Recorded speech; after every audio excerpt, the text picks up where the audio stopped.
Hello and welcome to Bitinning. साथ में मिलके शुरू करते हैं ज़िंदगी की दूसरी इनिंग। मेरे सामने सुनील अग्रवाल जी हैं। ऑब्वियसली अब मेरे को ना एटलीस्ट ये नहीं है कि मेरे को इनका परिचय देना पड़े, क्योंकि आप लोग ऑलरेडी इनके बहुत बड़े फ़ैन हैं। और पिछले कुछ समय से मेरे हर वीडियो के नीचे एक कमेंट ये आता था, जब भी मैं इकोनॉमिक्स को या जो करंट ग्लोबल कॉन्फ्लिक्ट है, उसका इम्पैक्ट जो इकोनॉमी पे पड़ रहा है, यूएस की और दुनिया की जितनी भी कंट्रीज़ हैं, जब भी वो वीडियोज़ में बताता था, तो आप हमेशा ये कहते थे कि सर थोड़ी डीपर अंडरस्टैंडिंग के लिए सुनील अग्रवाल जी को बुलाइए। बहुत ज़्यादा पब्लिक डिमांड थी, तो मुझे ऐसा लगा कि मैं इनको लेके आऊँ और इनके साथ में डिस्कशन करूँ। तो ये हमारा सौभाग्य है कि हमारे बीच में एक ऐसी शख्सियत है जिसकी अंडरस्टैंडिंग किसी भी सब्जेक्ट को लेके, चाहे वो इकोनॉमिक्स हो, सोशियोलॉजी हो, पॉलिटिकल साइंस हो, इकोनॉमिक्स हो, ब्लॉकचेन हो, ये रेयर होता है कि इतनी सारी चीज़ों का कॉम्बिनेशन एक व्यक्ति के पास हो। सो ये हमारा सौभाग्य है कि ऐसे लोग हैं हमारी इंडस्ट्री में, बिकॉज़ अगर ऐसे लोग नहीं होंगे तो जो विचारधारा है, जो फ़िलॉसफ़ी है इस इंडस्ट्री के पीछे, और सतोशी की विज़न क्या थी, डिसेंट्रलाइज़ेशन आखिर होती क्या है, ऑन चेन चीज़ों का होना ज़रूरी क्यों है और क्यों ये फ्यूचर है, इसकी अंडरस्टैंडिंग कभी भी नहीं बन पाती। सो मैं लंबा नहीं करूँगा इस इंट्रोडक्शन को।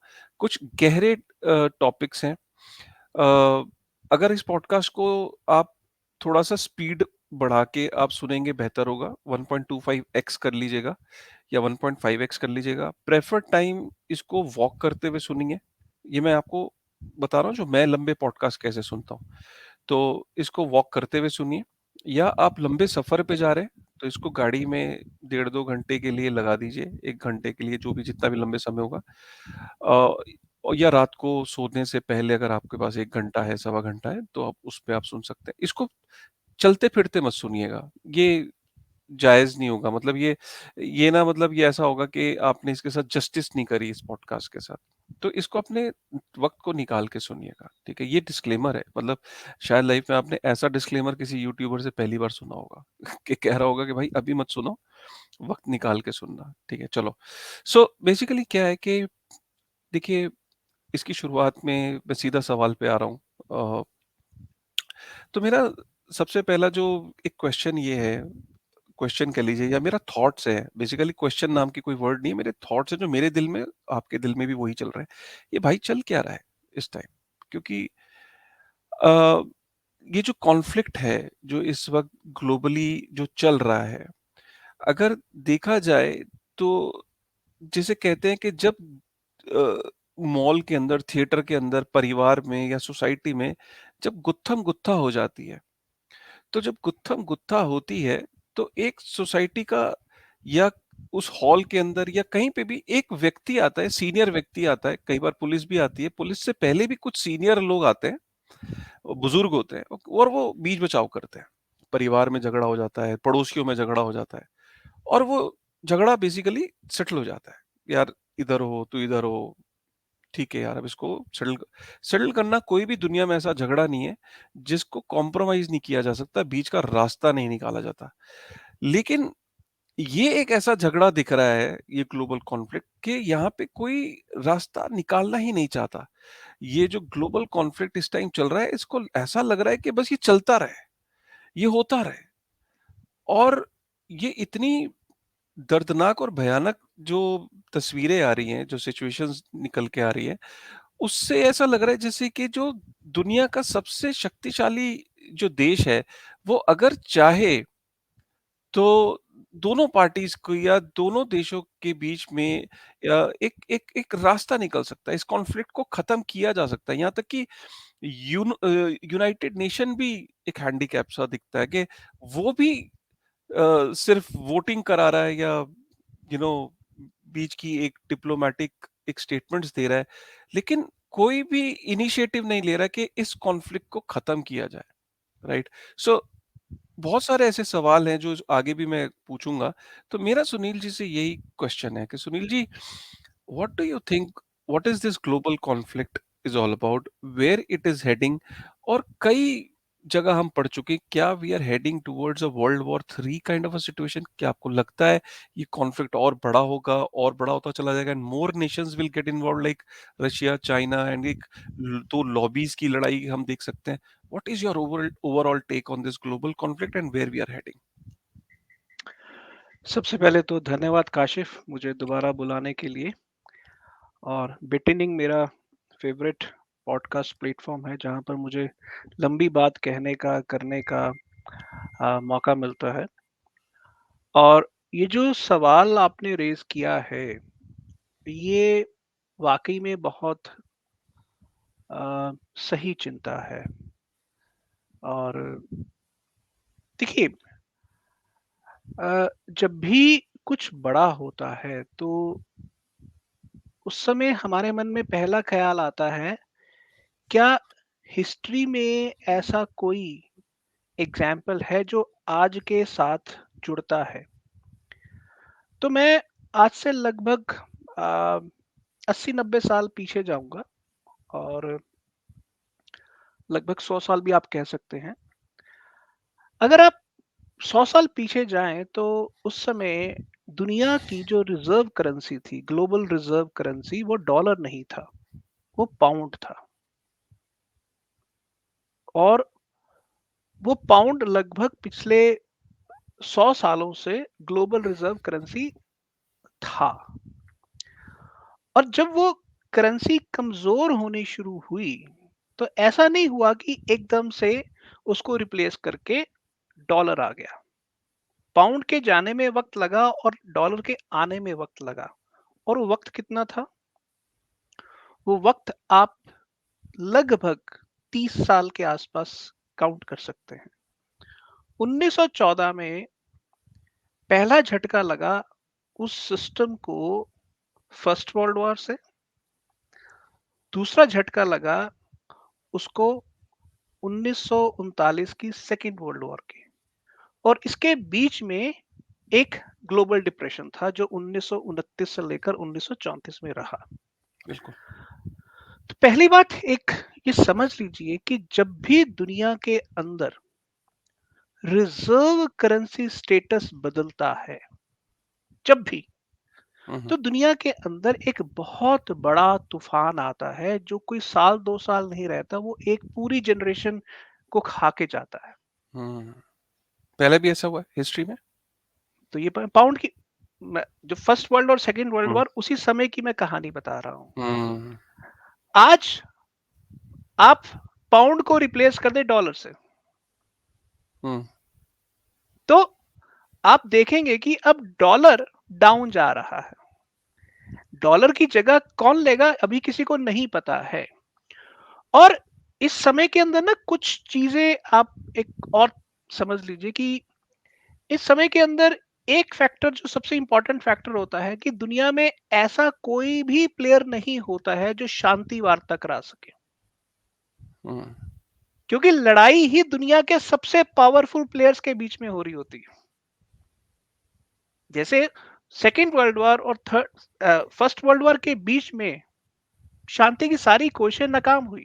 कहने को लीग ऑफ नेशंस तब था, बट वो फ्लॉप रहा।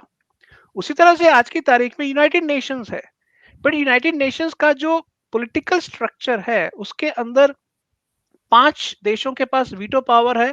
तो इसलिए वो कुछ भी चाहे अपनी मन मर्जी कर सकते हैं। तो यूनाइटेड नेशंस इस रास्ते में कुछ नहीं कर सकता। यानी डमी कि बॉडी है। आप कह सकते हैं पॉलिटिकल पावर के लेवल पर डमी बॉडी है। हम्म। तो अगर 100 साल पहले भी ऐसा हुआ था और आज भी ऐसा हो रहा है, तो एक लेवल पर तो हमें समझ लेना चाहिए कि हम एक बड़े संकट के अंदर आ चुके हैं। आ चुके हैं। हम्म। आ चुके हैं।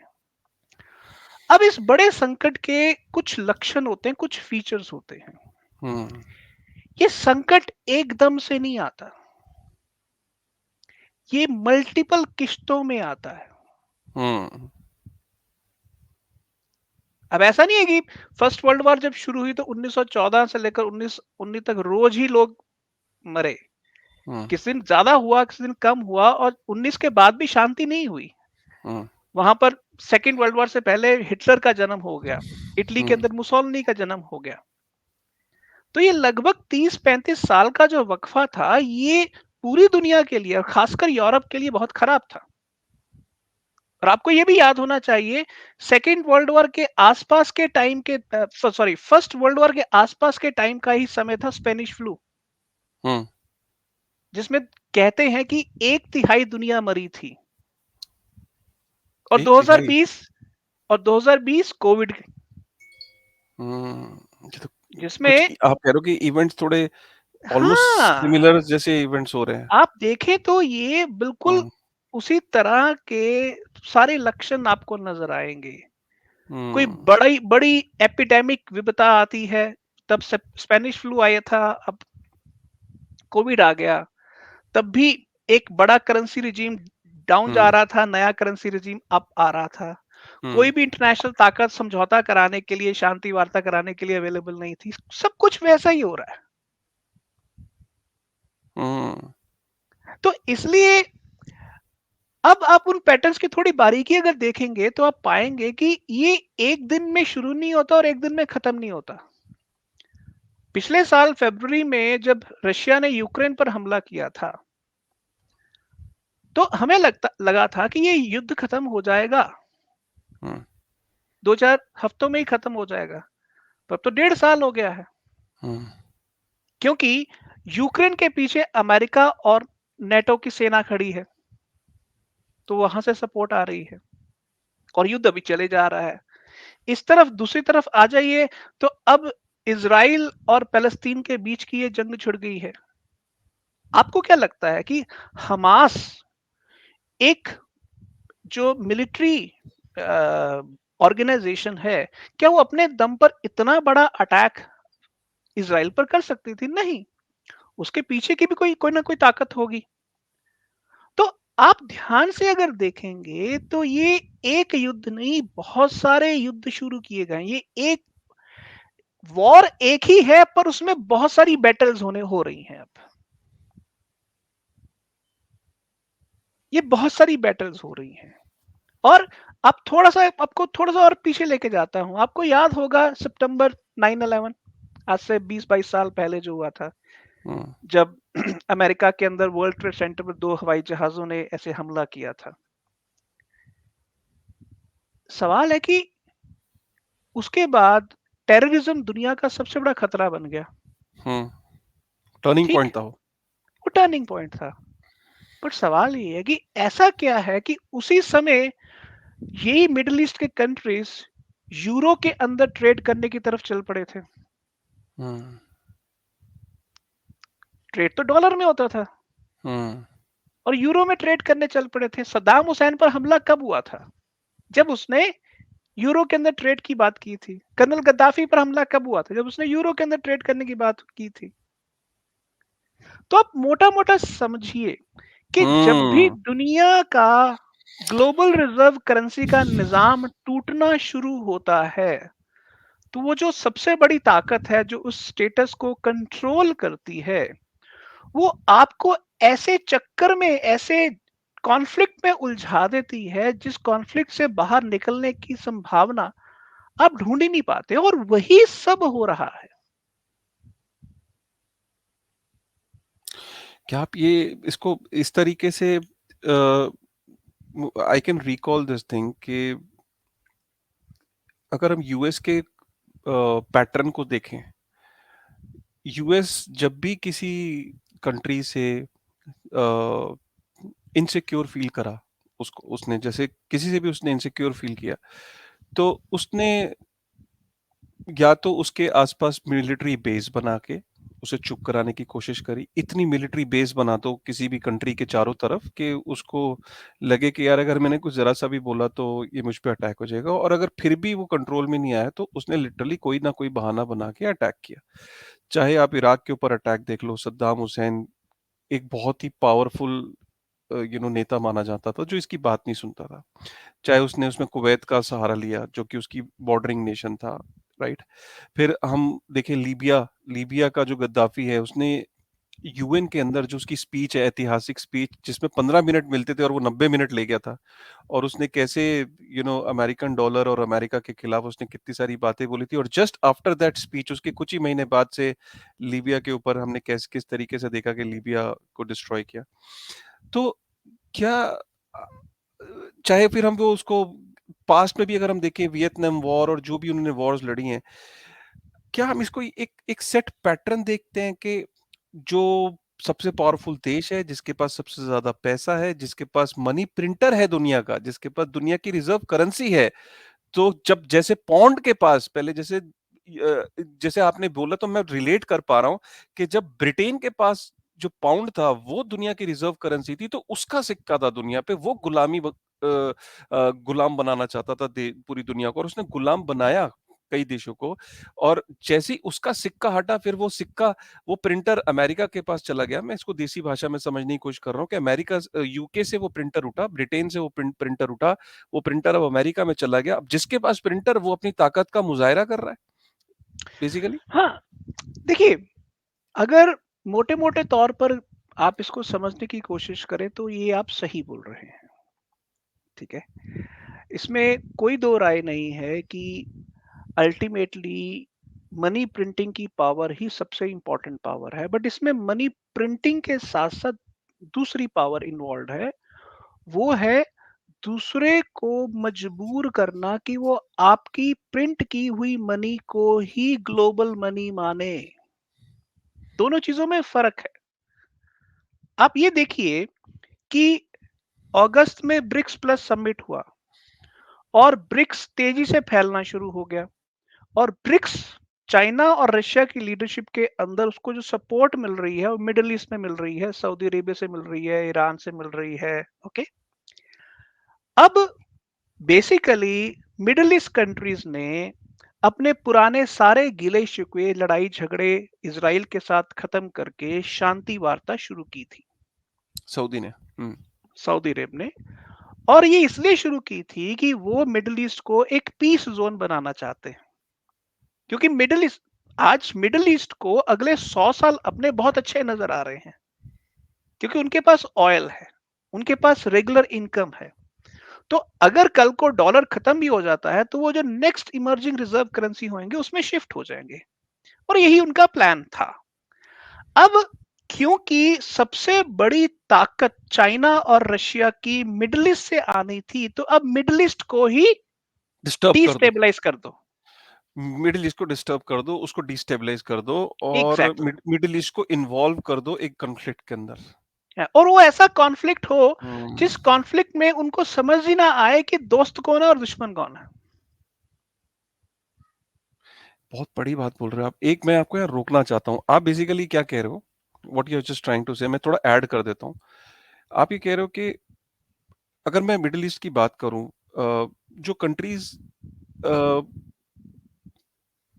आज से कुछ समय पहले जो पावर हाउस कहलाती थी मिडिल ईस्ट में, जैसे इराक एक समय में बहुत पावरफुल देश था, जो सद्दाम हुसैन और उसके एरा की मैं बात कर रहा हूँ। लीबिया, लीबिया के पास कहते हैं कि इतना गोल्ड रिजर्व्स थे कि यू नो उस एक Libya was a self sustained nation, जो कि काफी अपने समय में बहुत ही प्रभावशाली था। तो धीरे धीरे अगर हम देखें तो लीब लीब लेबनान की करेंसी, वी ऑल नो, खत्म हो गई, डिवैल्यू हो गई डॉलर के सामने। Lebanon as a country is gone. Lebanon किसी टाइम पे टूरिज्म का और उसकी अगर आप लेबनीज कल्चर की अगर बात करें तो एक बहुत बड़ा एक प्राइम देश होता था। तो इराक खत्म मिडिल ईस्ट में, लेबनान खत्म, सीरिया खत्म, लीबिया खत्म। ठीक है, खत्म in the sense, when I am saying खत्म, खत्म मींस कि इकोनॉमीज आर इन शैटर्ड। ठीक है, मतलब वो सिर्फ उस पे डिपेंडेंट है कि कोई उनको एड दे दे, मतलब एक तरीके की इकोनॉमी उनकी डिपेंडेंट है। जैसे लिटरली इसको प्लेन वर्ड में कह लो कि भीख, अगर मिल जाए तो ठीक है चल जाएंगे, वरना गेम इज ओवर।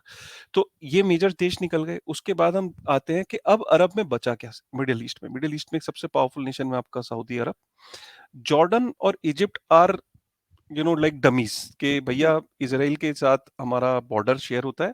जो इज़राइल कह देगा वो हम मान लेंगे, पीस हमें चाहिए। जॉर्डन को मैंने कभी किसी फोरम में बोलते नहीं देखा, या कभी मैंने इजिप्ट की भी कभी बात नहीं सुनी। And both the economies, Egypt is also going through inflation and political turmoil, ठीक है। जॉर्डन के अंदर किंग रूल है, वो बहुत बड़ा बॉर्डर शेयर करता है इसराइल से, तो वो अपना शांति से बैठा है, यूएस और इसराइल ने उसको चुप बिठा रखा है।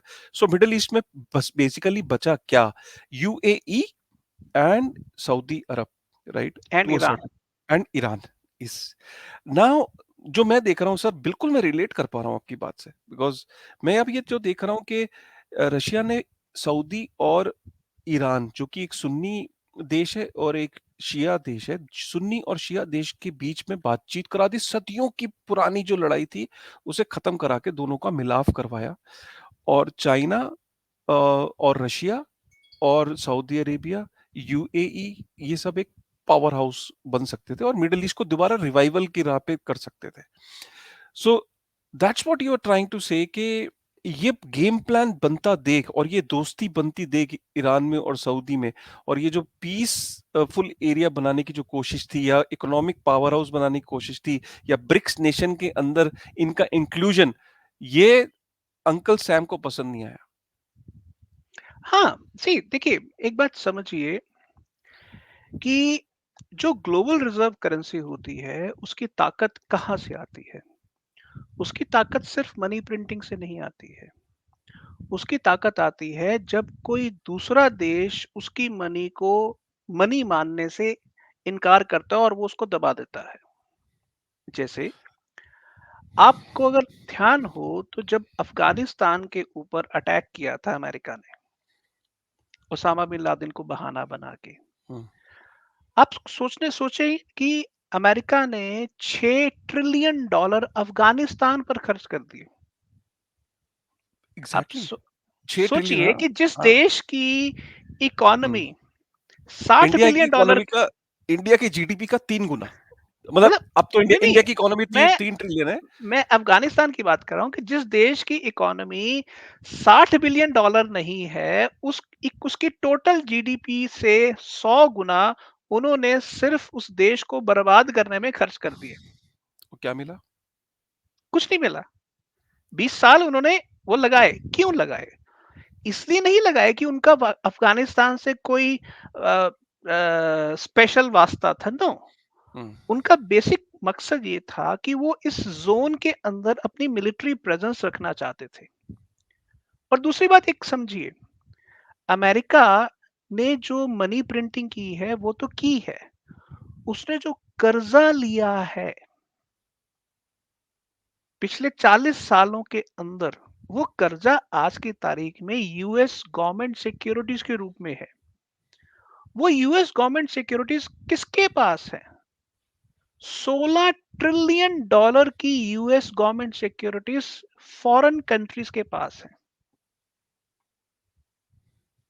जिसमें जापान नंबर 1 पर है, चाइना नंबर 2 पर है, सऊदी अरब नंबर 3 या 4 पर है। अब आप ध्यान से समझिए कि पिछले कंटिन्यूस 5-7 साल से चाइना अपनी यूएस सिक्योरिटीज डंप कर रहा है। हाँ। 1.3 ट्रिलियन से अब वो 600 ट्रिलियन तक आ गया, 600 बिलियन तक आ गया है।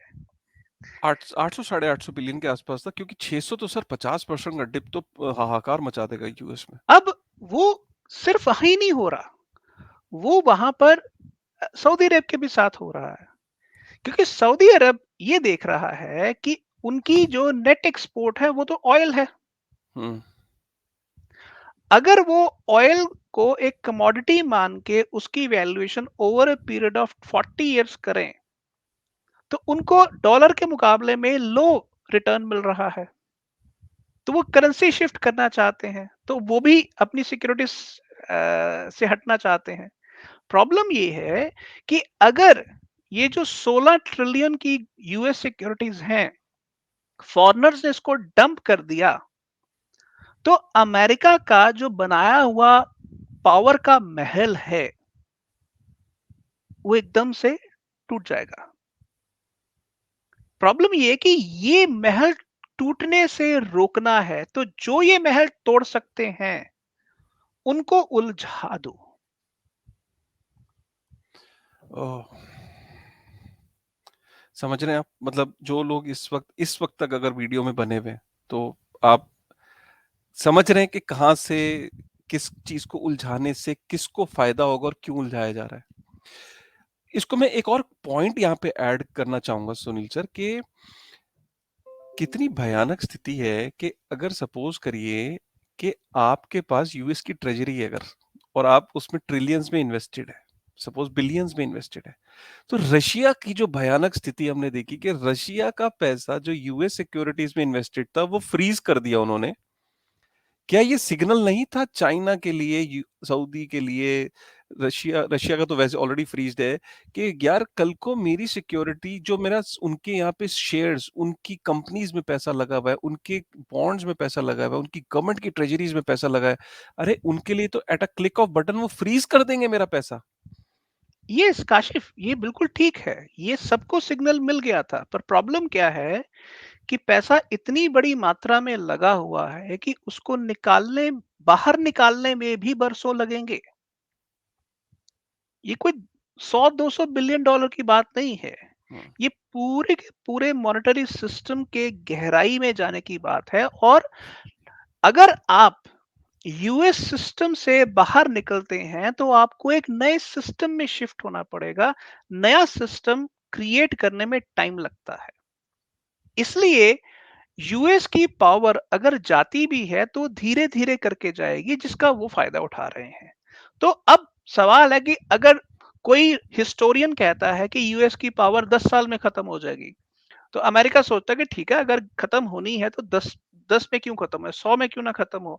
तो वो इस लॉस ऑफ पावर को धीरे धीरे धीरे करते करते करते वो प्रोलॉन्ग करते जाएंगे, 10 से 20, 20 से 50, 50 से 100, कुछ इस तरह से। Right. Where do you think, I mean,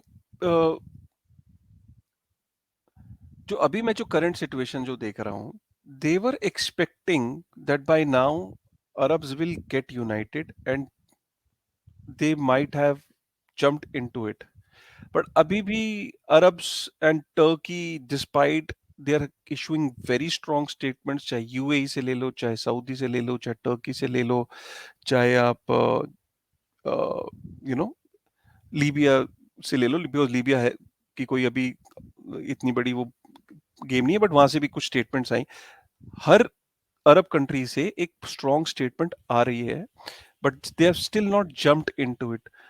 You think is somewhere they also understand that they are being pushed into it and they should not get involved into it, because if they exactly. get into it, this will be a deeper trouble for them. Yes, exactly, मैं आपको थोड़ा सा इसकी Hmm. Detail खोलता हूँ आपकी जानकारी के लिए। 2 दिन पहले अमेरिका ने वेनेजुएला से इकोनॉमिक सैंक्शंस हटा ली। हाँ, oh yes yes yes yes yes, ये 2 दिन 3 दिन पुरानी न्यूज़ है, एंड दिस अब केम एज अ शॉकर। मतलब सवाल है कि वेनेजुएला ने अचानक ऐसा क्या कर दिया कि उसके ऊपर सैंक्शंस लगाने की जरूरत नहीं रही। वो इसलिए हाँ। कि अगर आप मिडिल ईस्ट के ऊपर सैंक्शंस लगाएंगे तो तेल महंगा होगा, तो आपको तेल कहीं और से चाहिए। तो वेनेजुएला से वो सैंक्शन हटा लो। Just look at this game. Yes. मतलब रातों रात उसने ऐसा क्या कर दिया कि उसके ऊपर से आपने सैंक्शंस हटा दिए, और ऐसा यस, उसने क्या क्या फिर, इसका मतलब आपके लिए सैंक्शन लगाना is like a weapon, sanction is a weapon basically. Exactly. अब इसमें एक और चीज है। देखिए, आप ये मत सोचिए कि अमेरिका ये जो खेल खेल रहा है, ये खेल उसके लिए आसान है।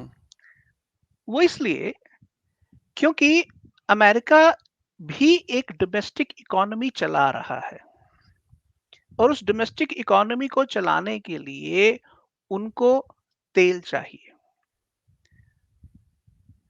आपको अगर दो फैक्ट्स याद बता दूं कि पीछे जो अमेरिका के अंदर शेल ऑयल रेवोल्यूशन हुई थी, हाँ।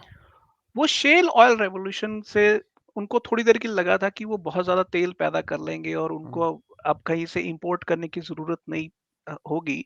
वो शेल ऑयल रेवोल्यूशन उनकी आधे रास्ते में खत्म हो गई है।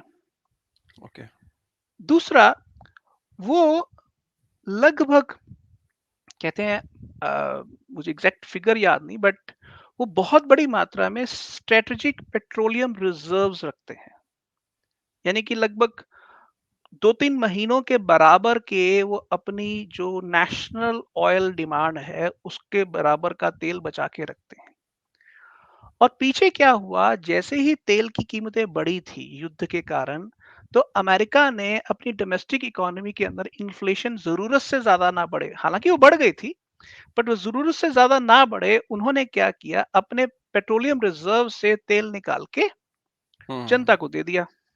इन्फ्लेशन को कंट्रोल करने के लिए। इन्फ्लेशन अब वो तो इन्फ्लेशन तो कंट्रोल कर ली, पर पेट्रोलियम रिज़र्व उधर से कम हो गया।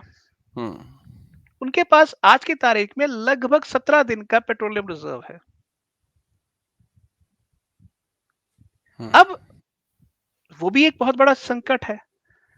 अगर आपने बाहर से तेल इंपोर्ट नहीं किया, तो इन्फ्लेशन आएगी आएगी। जैसे ही जनता को पता चलेगा कि तेल कम है, तो प्राइसेस बढ़ जाएंगे। और अगर ये कॉन्फ्लिक्ट बढ़ता है, तो भी तेल के दाम बढ़ेंगे। तो अमेरिका बेसिकली उलझाना चाहता है, पर ये बात अब मिडिल ईस्ट कंट्रीज अच्छे से समझ रहे हैं। वो इस खेल के अंदर, अगर आप ध्यान से देखें पिछले 3 हफ्तों से, किसी भी बड़े कंट्री की, चाहे सऊदी अरब, चाहे ईरान, चाहे इवन जॉर्डन, किसी भी बड़े कंट्री की कोई भी बड़ी ऐसी स्टेटमेंट नहीं आई है जो इस कॉन्फ्लिक्ट में पार्टिसिपेट करने की तरफ इशारा करे। हाँ, नहीं, वो इसलिए क्योंकि उनको पता है कि इस खेल के अंदर उनका वो नुकसान होगा कि वो अगली 2 पुश्तों तक उठ ही नहीं पाएंगे। आज अगर वो किसी तरह से शांति से उन्होंने इस कॉन्फ्लिक्ट को ऑटोमेटिकली सेटल होने दिया, ऑटोमेटिकली धीरे धीरे कम होने दिया, तो वो कहीं ना कहीं बच सकते हैं। पर अगर इसको तूल दिया, तो वो इसके अंदर ऐसा उलझेंगे कि वो कभी इससे बाहर नहीं आ पाएंगे। और अगर आप ध्यान से देखें इस युद्ध को, इजराइल ने 3 हफ्ते पहले ये धमकी दी थी, ये अनाउंस किया था कि हम हमास को नेस्त नाबूद कर देंगे। उसके बाद उसे 3 हफ्ते लगे इस गाजा की जमीन पर एंटर करने में। और क्योंकि सारी की सारी हमास गाजा के नीचे बिछी हुई सुरंगों में है, और वो सुरंगें कोई 2-4 किलोमीटर नहीं है, वो सैकड़ों किलोमीटर की सुरंगें हैं। यानी कि अगर ऊपर से गाजा को बमों से बर्बाद भी कर दिया जाए, तो भी हमास का नेटवर्क एज इट इज रहेगा। तो अब ये एक ऐसी जंग शुरू हो गई है जिसके अंदर इजराइल बुरी तरह से उलझ गया है। अब वो वापस नहीं जा सकता। और अगर 2-4 महीने मिडिल ईस्ट के बाकी कंट्रीज स्ट्रेटेजिकली साइलेंट रहते हैं, तो इजराइल इस पूरे युद्ध के अंदर खुद ही उलझ जाएगा। और ये मत भूलिए कि इजराइल के अंदर बेंजामिन नेतन्याहू के खिलाफ एक बहुत बड़ा पॉपुलेशन का सेगमेंट है जो युद्ध नहीं चाहता है, जो चाहता है कि हमास के साथ सीज फायर हो और निगोसिएशंस हो, क्योंकि 200 होस्टेज ऑलरेडी हैं। और इजराइल की जनता एक हाईली डेवलप्ड सोसाइटी है। जो हाईली डेवलप्ड सोसाइटी होती है, वो, और खासकर छोटी सोसाइटी, वो इतना लंबा युद्ध नहीं करना चाहेगी जिसमें उनकी आने वाली पुश्तें बर्बाद हो जाए। अगर युद्ध शुरू हो भी गया है, तो इजराइल के अंदर एक ऐसी लॉबी है जो युद्ध को जल्दी से जल्दी खत्म करना चाहती है। बिकॉज़ समवेयर ऐसा नहीं कि they are not feeling the pressure, currency has devaluate, stock exchanges have taken a hit and जो इज़राइल को जो इस टाइम जो सबसे बड़ा सपोर्ट है, वो obviously in terms of dollars जो अमेरिका उसको सपोर्ट कर रहा है और जो वॉरशिप्स और जो वेपन्स का सपोर्ट वो कर रहा है। मुझे ऐसा लगता है जैसे अमेरिका इस टाइम एक ऐसा रोल प्ले कर रहा है इस कॉन्फ्लिक्ट में कि जैसे एक दोस्त नहीं होता है जो दोस्त तो नहीं कहेंगे, वो बेसिकली पीछे से गले में हाथ डाल के कहता है, "अरे जा भिड़ जा, मैं तेरे साथ खड़ा हूँ। मैं देखता हूँ क्या होगा, तू जा, जा, जा, फोड़ दे इसे।" होता था ना कॉलेज में, एक ऐसा दोस्त होता था और आप निकल पड़ते थे फोड़ने, क्योंकि आपको पता है आपके बैग पे वो खड़ा है। अब बैग पे उसने ह जहाज तो भेज दिए, दिखा तो दिए कि मैं तेरे साथ खड़ा हूँ और मैंने अप्रूवल भी ले ली है कांग्रेस से, तेरे लिए स्पेशल बिलियंस में तेरे को मैं देने का प्लान मैंने कर लिया है। वही मैं समझने की कोशिश कर रहा हूँ कि इज़राइल के अंदर definitely there is a section जो चाहता है कि भई ये जल्द से जल्द खत्म हो। But you think that America's role here is very important and how they are yes, playing is something very different from what we were expecting from them. देखिए यहाँ पर ना एक बात समझिए कि अमेरिका आग से खेल रहा है, क्योंकि आप इज़राइल और यूक्रेन को एक पॉइंट पर मत रखिए। यूक्रेन की लड़ाई एक ऐसी लड़ाई है जिसके अंदर बहुत बड़ा एरिया है और कम पॉपुलेशन है। Hmm. इज़राइल हमास गाजा वाली लड़ाई जो है वो बहुत छोटा एरिया और बहुत हाई डेंसिटी ऑफ पॉपुलेशन है। Hmm. अब दोनों वॉर्स में एक बहुत भारी अंतर है कि जो इज़राइल की वॉर है वो ग्राउंड वॉर है, ग्राउंड ऑफेंसिव है।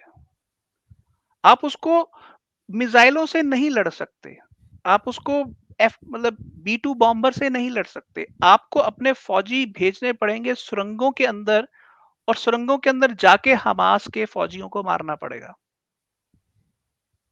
इसलिए ये युद्ध बिल्कुल डिफरेंट है। जो युद्ध एक पॉइंट से ज्यादा इज़राइल अपना नुकसान किए बिना कंटिन्यू नहीं कर सकता, और जितना इज़राइल का नुकसान होता जाएगा, इज़राइल के अंदर एंटी वॉर लॉबी उतनी स्ट्रांग होती जाएगी। अब आपका ये जो दूसरा पॉइंट है कि ये जो अमेरिका ने बॉम्बर्स भेज दिए हैं, युद्धपोत भेज दिए हैं आसपास, ये क्यों, इसका क्या मतलब है? देखिए, अगर आप पटाखे की दुकान के बाहर अनार चला रहे हैं या आतिशबाजी चला Hmm. रहे हैं, तो जरूरी नहीं है कि आतिशबाजी हमेशा आसमान की तरफ जाए। वो अगर घुस गई, तो आपके भी आपके भी घुस सकती है। ठीक है, तो अब प्रॉब्लम ये है कि सीरिया को शामिल करने की कोशिश की जा रही है, सीरिया पर अटैक हो रहे हैं, Hmm. इसराइल सीरिया पर अटैक कर रहा है, पर सीरिया एक लेवल पर रशिया को की एक तरह से सैटेलाइट नेशन बन चुका हुआ है। सीरियन रजीम को रशिया सपोर्ट करता है। हाँ जी, हाँ जी। सवाल ये है कि अगर रशिया या चाइना को किसी लेवल पर ये छेड़ देते हैं और वो इन्वॉल्व हो जाते हैं, तो फिर ये वर्ल्ड वॉर 3 बनने की पूरी संभावना है। और फिर तो बिल्कुल सही कह रहे हैं फिर आप। उस केस के अंदर अमेरिका भी इससे अछूता नहीं रहेगा, क्योंकि देखिए, युद्ध का मतलब होता है या हम नहीं या तुम नहीं।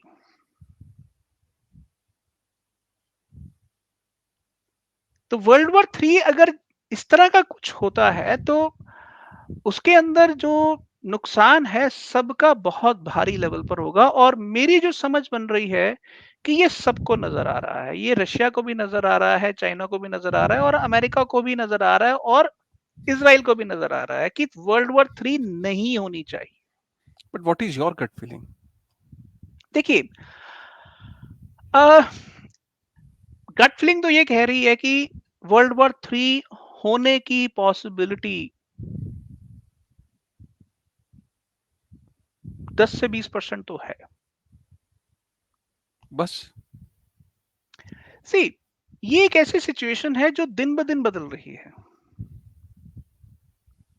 माय पॉइंट हियर इज कि अगर मैं आज आपका जवाब की ये कहूं कि वर्ल्ड वॉर 3 की पॉसिबिलिटी 90% है, तो भी मेरे मन से एक आवाज आएगी कि यार नहीं होनी चाहिए। हाँ, ऑब्वियसली एज़ अ ह्यूमन तो तो एवरीबॉडी। नेचुरली उस लेवल पर कोई ना कोई तो ऐसी ताकत होगी ना जो ये देखेगी कि यार, for example, banking system of the world, financial system of the world, उनको पता है कि वो डॉलर के बनाए हुए सिस्टम में काम कर रहे हैं, but at the end of the day अगर युद्ध हुआ तो सबका नुकसान है।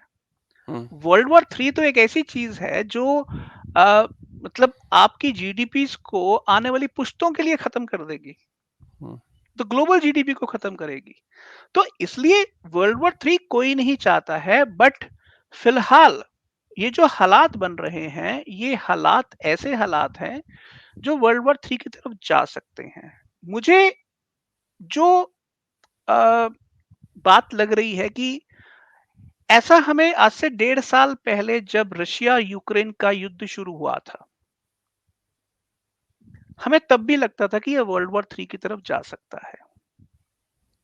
बट रशिया ने ऐसा कुछ नहीं किया कि वो वर्ल्ड वॉर थ्री की तरफ जाए। हालांकि उसने न्यूक्लियर बॉम्ब तक की धमकियां दी, बट अभी तक वो कहीं ना कहीं रिस्ट्रेंट है।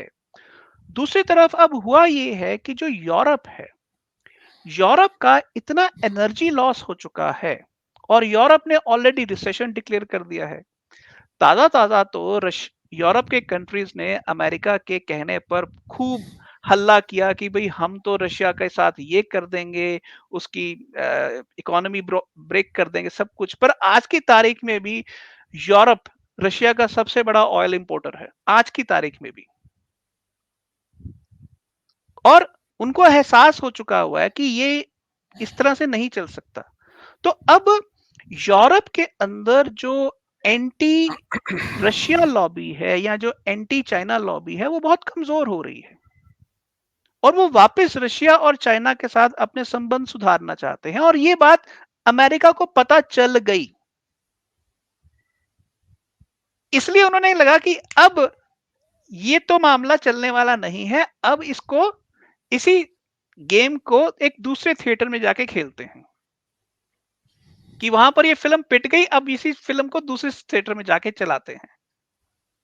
तो मेरा ये कहना है कि अगर वहां पर ये फिल्म पिटी है, अमेरिका की गेम पिटी है, तो ये यहां भी पिट सकती है अगर बाकी प्लेयर्स थोड़ा सा रेस्ट्रेंट रखें। और ये बात पॉलिटिकल लेवल पर अब सब लोग समझ रहे हैं।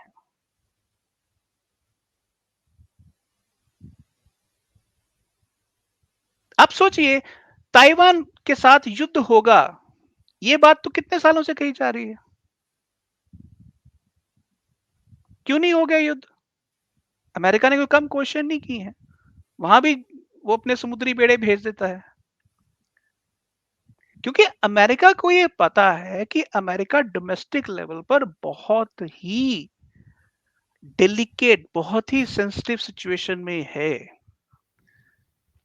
और जिस लेवल का डेट उनका बढ़ा हुआ है, एक अगले झटके में अमेरिका की डोमेस्टिक इकोनॉमी बहुत खराब हो सकती है।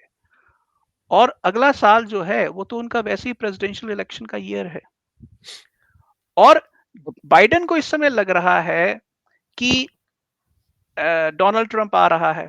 और डोनाल्ड ट्रंप को अगर आप याद करें पुराने वक्तों में, तो डोनाल्ड ट्रंप तो पुतिन को अपना दोस्त मानता था।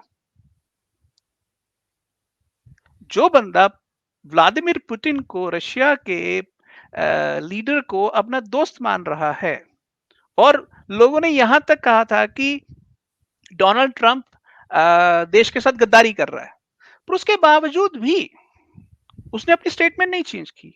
वो ये बार बार कहता रहा है कि जो डेमोक्रेट्स हैं वो देश को खाम खा के युद्धों में उलझा रहे हैं, हाँ, और वो अब भी वही कह रहा है। तो इसका मतलब ये है कि अगर अमेरिका ने युद्ध को बढ़ाने की जरूरत से ज्यादा कोशिश की, तो democratic party next presidential election हार जाएगी। तो इसका मतलब क्या है कि मैं ये कह रहा हूं कि वर्ल्ड वॉर थ्री की पॉसिबिलिटीज 10 से 20% हैं, बट वर्ल्ड वॉर थ्री ना होने की पॉसिबिलिटीज 80 से 90% है। तो आप दोनों स्टेटमेंट्स को अगर ध्यान से देखेंगे, तो मैं अभी भी ऑप्टिमिस्ट हूं। नहीं ठीक है, ऑप्टिमिस्ट होना अच्छी बात है। अ, लेकिन हिस्ट्री में जब जाता हूँ, वर्ल्ड वॉर 2 भी सर जैसे आप कह रहे हो ना, थोड़ी-सी हिस्ट्री जब मैंने स्टडी करी, जब इस पॉडकास्ट से पहले भी जब मैं कुछ क्वेश्चंस ढूँढने की कोशिश कर रहा था, और कहते हैं कि आज की बात हमेशा पास्ट में छुपी होती है। जो आज आप देख रहे होते हो, जैसे हम बिटकॉइन के फ्यूचर को पास्ट के चार्ट के अंदर ढूँढने की कोशिश करते हैं, उसकी उसके पैटर्न को। ऐसे फ्यूचर का जो पैटर्न होता है, वो पास्ट के पैटर्न में छुपा होता है। आपने जैसे वर्ल्ड वॉर की बात करी, कोई एक्सपेक्ट नहीं कर रहा था वर्ल्ड वॉर 2 को। और हाँ, सीरीज ऑफ इवेंट्स हो रहे थे। हिटलर एक्सपैंड कर रहा था, एक-एक करके यूरोप के देशों पे कब्जा कर रहा था, बाय हुक और बाय क्रुक, और जहां वो नहीं कर पा रहा था वहां ट्रीटी साइन कर रहा था। And one fine day, without any provocation, Pearl Harbor पे जापान हमला कर देता है, और कोई मेजर एस्केलेशन नहीं था दोनों के बीच में, कोई मेजर कॉन्फ्लिक्ट नहीं था। और वन फाइन डे जापान हमला कर देता है, और वहां से देश अचानक उसमें, पूरी दुनिया उसमें, जो सीरीज ऑफ इवेंट हिटलर के तो चल ही रहे थे एक एक करके वो, और सब लोग चुप थे। अमेरिका ने बोला ठीक है, यूरोप का इशू है यार, let him grow, let him do whatever, I am not going to jump into it. And suddenly एक अटैक की वजह से सारे देश उसमें इन्वॉल्व हो जाते हैं। सो मेरा ये मानना है कि शायद अ, किसी चीज को जब हम सबसे कम एक्सपेक्ट कर रहे होते हैं, पैटर्न ये बताते हैं पास्ट के, इवेंट्स तभी होते हैं। Number one. देखो काशिफ,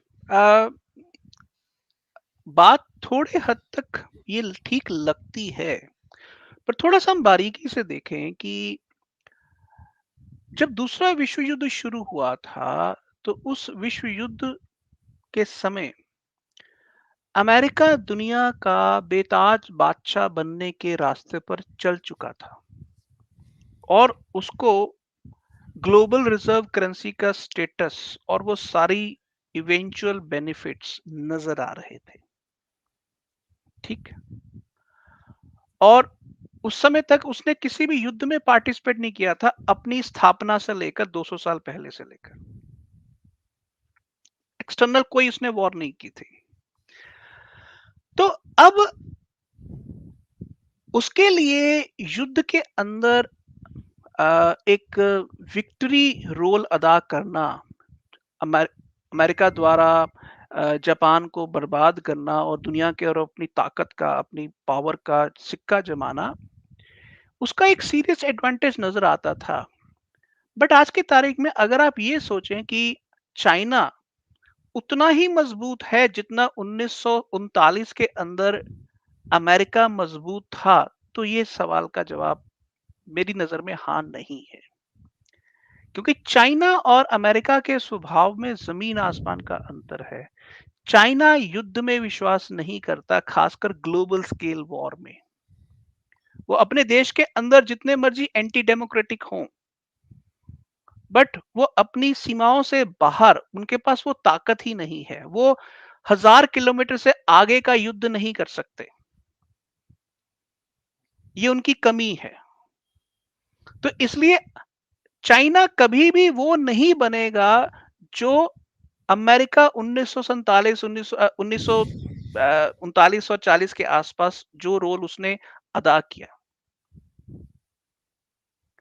मेरे हिसाब से चाइना की एक ही स्ट्रेटजी है कि वो अपने आप को डॉलर के जो सर्कल से आजाद करना चाहता है with least Jio political and military tension. और ये कैसे होगा, कब होगा, I don't know, but China उस रास्ते से ज्यादा दूर तक हटेगा नहीं। उसकी कोशिश यही रहेगी। इसलिए थर्ड वर्ल्ड वॉर की को अवॉइड करने की कोशिश हर कोई करेगा, बिकॉज जितना डेट लेवल बढ़ा हुआ है, आपको पता है कि इस समय 70 कंट्रीज, 70 सॉवरन डेट क्राइसिस के शिकार हैं। ये आईएमएफ की रिपोर्ट है, जिसमें श्रीलंका भी आता है, वेनेजुएला भी आता है, सीरिया भी आता है, पाकिस्तान भी आता है, और बहुत सारे कंट्रीज आते हैं। और ये केवल 70 नहीं है, अगर डॉलर और ऊपर गया तो ये 70 के हो सकता है 100 हो जाए। और अगर युद्ध शुरू हो गया तो आप सोचिए, इंडिया के अंदर आज 83 रुपए का एक डॉलर है, अगर वो 100 रुपए हो गया तो अब इंडिया के भी ऊपर उसका क्या असर होगा? एक पॉइंट के ऊपर आएगा कि दुनिया के अंदर ऐसी ताकतें उभरेंगी, ऐसे रिएक्शंस उभरेंगे जो कहेंगे कि वर्ल्ड वॉर 3 हर हालत पर रोकी जानी चाहिए। सर मैं थोड़ा क्योंकि यहाँ करेक्ट उसमें करना, मैं एक पॉइंट ऐड करना चाहूंगा आपको। जब ये सारे जो लॉजिक्स होते हैं ना, कि वो प्रिंट नहीं करेगा, या जैसे और डेट इशू नहीं करेगा, या और मनी प्रिंट नहीं करेगा, अगर हम पास्ट में देखें सर, लॉजिक तब भी कोई नहीं था कि उसको 2020 में, जब से 225 सालों में उसने 6.5 ट्रिलियन इशू किया था, और 2020 के बाद उसने 6.5 ट्रिलियन इशू कर दिया, और अब हर साल 6.5 ट्रिलियन इशू कर रहा है जिस स्पीड से वो कर रहा है डेट। और सर मेरे को ऐसा लगता है, ये मेरी पर्सनल वो है, आई डोंट नो मैं इसमें सही हूँ गलत हूँ, ये जो अमेरिका जैसे जो कंट्रीज होती हैं, और इसके जो सर्वो सर्वा होते हैं, जो प्रेसिडेंट लेवल पे जो लोग होते हैं और जो डिसीजन मेकर्स होते हैं, वो अंधे हो चुके होते हैं, और वो ऐसे ऐसे बहाने ढूंढते हैं पैसे को प्रिंट करने के, और लोगों को कन्विंस करने के ऐसे बेहतरीन तरीके होते हैं कि लोग कन्विंस भी हो जाते हैं कि हाँ ये जरूरत है। जैसे कि मैं उदाहरण के तौर पे आपको बताऊं, इमेजिन करिए कि अमेरिका को फिर भी ये वॉर लड़नी है, सपोज उसको, वो इसको बड़ा करना चाहता है और एस्केलेट करना चाहता है, और मुझे करेक्ट करिएगा बाद में मेरे इस थॉट प्रोसेस को। वो कहता है कि भाई ये लड़ाई जरूरी है, ये अगर हमने आज यहाँ नहीं रोकी, अगर हमने ये खत्म नहीं किया, हमास ग्रुप खत्म नहीं किया, हमने ये कंट्रोल नहीं किया, तो कल को ये हमारे ऊपर भी होगा। और इसराइल हमारा अच्छा दोस्त है, हम क्या सिग्नल दे रहे हैं, क्या हम अपने दोस्तों के साथ खड़े नहीं हो सकते? और मैं आप लोगों से एक चीज और पूछता हूँ, ये जो तेल की टूटी है, ये इन लोगों के पास हमेशा रहती है, ये इनके भाई यही तो धमकी है ना, कि तेल की टूटी कभी टाइट कर देते हैं, तेल की टूटी कभी लूज कर देते हैं। मैं तो कहता हूँ अमेरिकन सिटीजन्स, क्यों हम इस डर में रहें कि ये तेल की टूटी का डर दिखा दिखा के हमें करते रहते हैं। ठीक है, और ये जो इन्फ्लेशन है ना, ये जिस जिस जिस वजह से तुम लोग आज सड़कों पे जी रहे हो, जिस वजह से तुम लोग आज सड़कों पे सो रहे हो, इसकी वजह अमेरिकन ड्रीम, अमेरिका नहीं है, अमेरिका के लोग नहीं है, अमेरिका का एंटरप्रेन्योर बहुत मेहनती है, इसकी वजह यही लोग हैं, टूटी को टाइट कर देते हैं। आज अमेरिका को मौका मिल रहा है इनको सबक सिखाने का, तो क्या आप मेरे साथ हैं? 10 में से 40 ने बोला, 50 ने बोला सर है। आपने वॉर लड़ ली, आपने वॉर लड़ी, आपने अटैक किए, तेल महंगा हुआ। आपने बार बार अपने लोगों को एक ही चीज बोली, तेल सिर्फ इसलिए महंगा हो रहा है क्योंकि इन्होंने हमारी टूटी जो है वो तेल की टाइट कर दी है।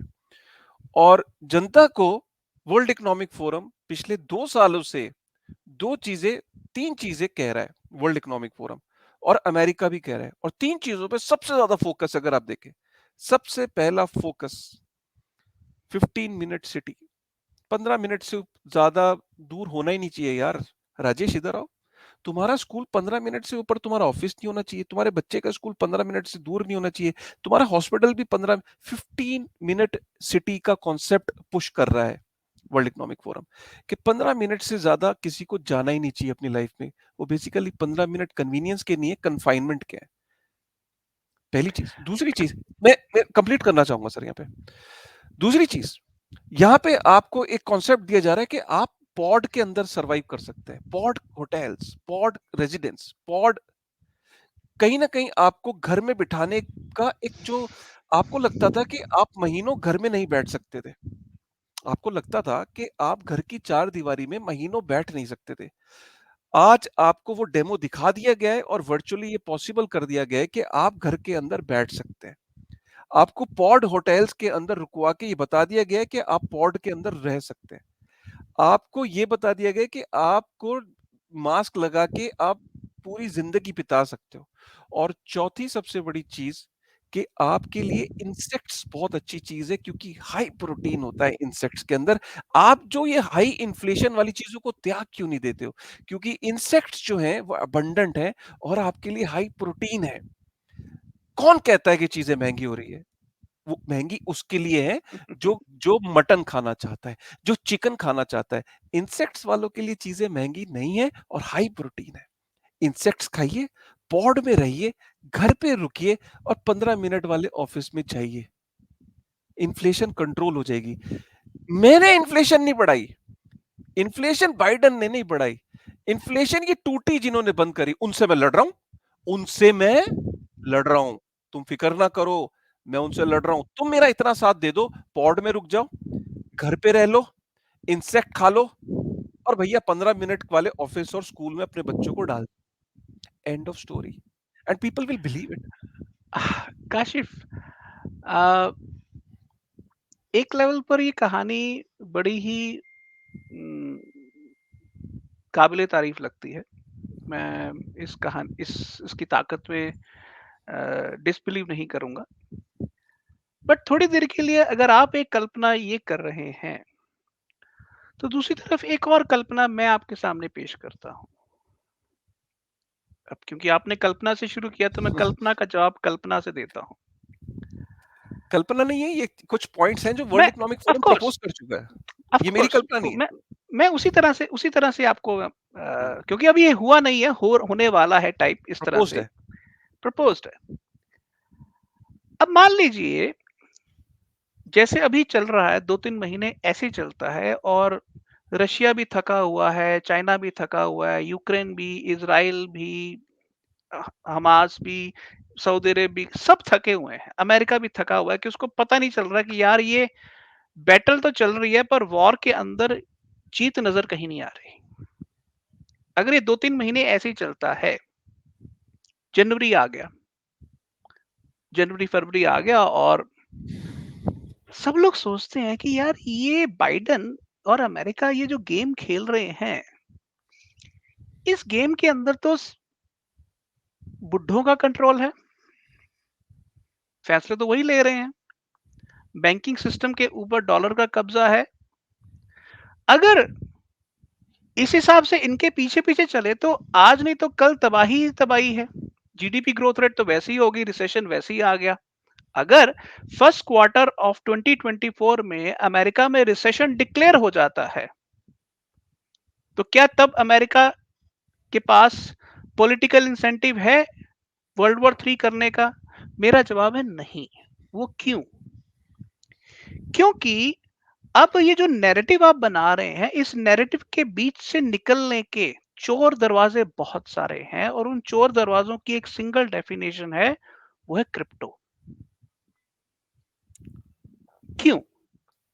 आज की तारीख में दुनिया के जो अमीर लोग हैं, अगर थोड़ी देर के लिए मैं सिर्फ उनको ही मान लूं, जो पॉड में रहना चाहेंगे, जो कीड़े खा के, इंसेक्ट्स खा के गुजारा करेंगे, जो 15 मिनट सिटी के दायरों के अंदर ही रहेंगे, अगर मैं दुनिया के अंदर सिर्फ अमीरों की ही भाषा ही बोलूं, तो मैं उसको, उस पॉपुलेशन का अगर एक सेगमेंट बनाऊं, तो कम से कम 5% में लगाऊंगा टोटल पॉपुलेशन का। दुनिया की अगर टोटल पॉपुलेशन 8 बिलियन है, तो 5% का मतलब है 400 मिलियन, 40 करोड़ लोग। आज की तारीख में जो क्रिप्टो नेटिव पॉपुलेशन है, वो लगभग 100 से 200 मिलियन है। और ये 400 मिलियन के लिए क्रिप्टो में एंटर करना बहुत आसान काम है। It's just a click off button.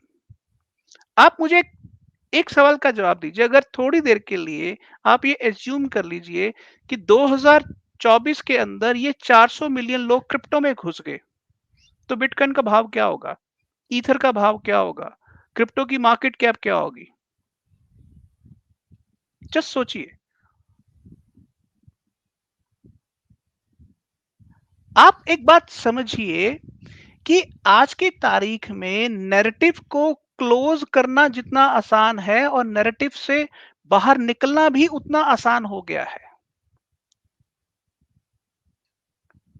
अगर दुनिया के अमीर और दुनिया के अंदर डेवलपिंग कंट्रीज एक अलायंस बनाते हैं कि यार ultimately we don't want to live like that. और उस केस के अंदर क्रिप्टो अगर फास्ट फॉरवर्ड मूव करना चाह शुरू हो जाता है, तो उस केस में immediately hundreds of millions of people ये बुड्ढों के युद्ध से बाहर निकल के एक नई दुनिया में एंटर करेंगे। और इस पुराने युद्ध को कंटिन्यू करने का कोई तरीका नहीं है, क्योंकि आप ये समझिए कि इजराइल भी युद्ध नहीं चाहता है।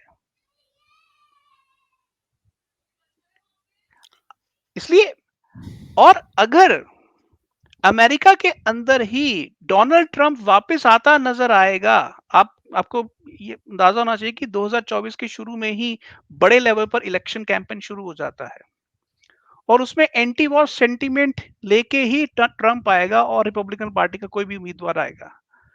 तो उस केस के अंदर अपना खेल खेलते रहना डेट वाला आसान नहीं होगा, बिकॉज 2020 के कोविड ने ऑलरेडी अमेरिका को अंदर से बहुत कमजोर कर दिया है। अमेरिका की बैलेंस शीट इस समय बहुत वीक है।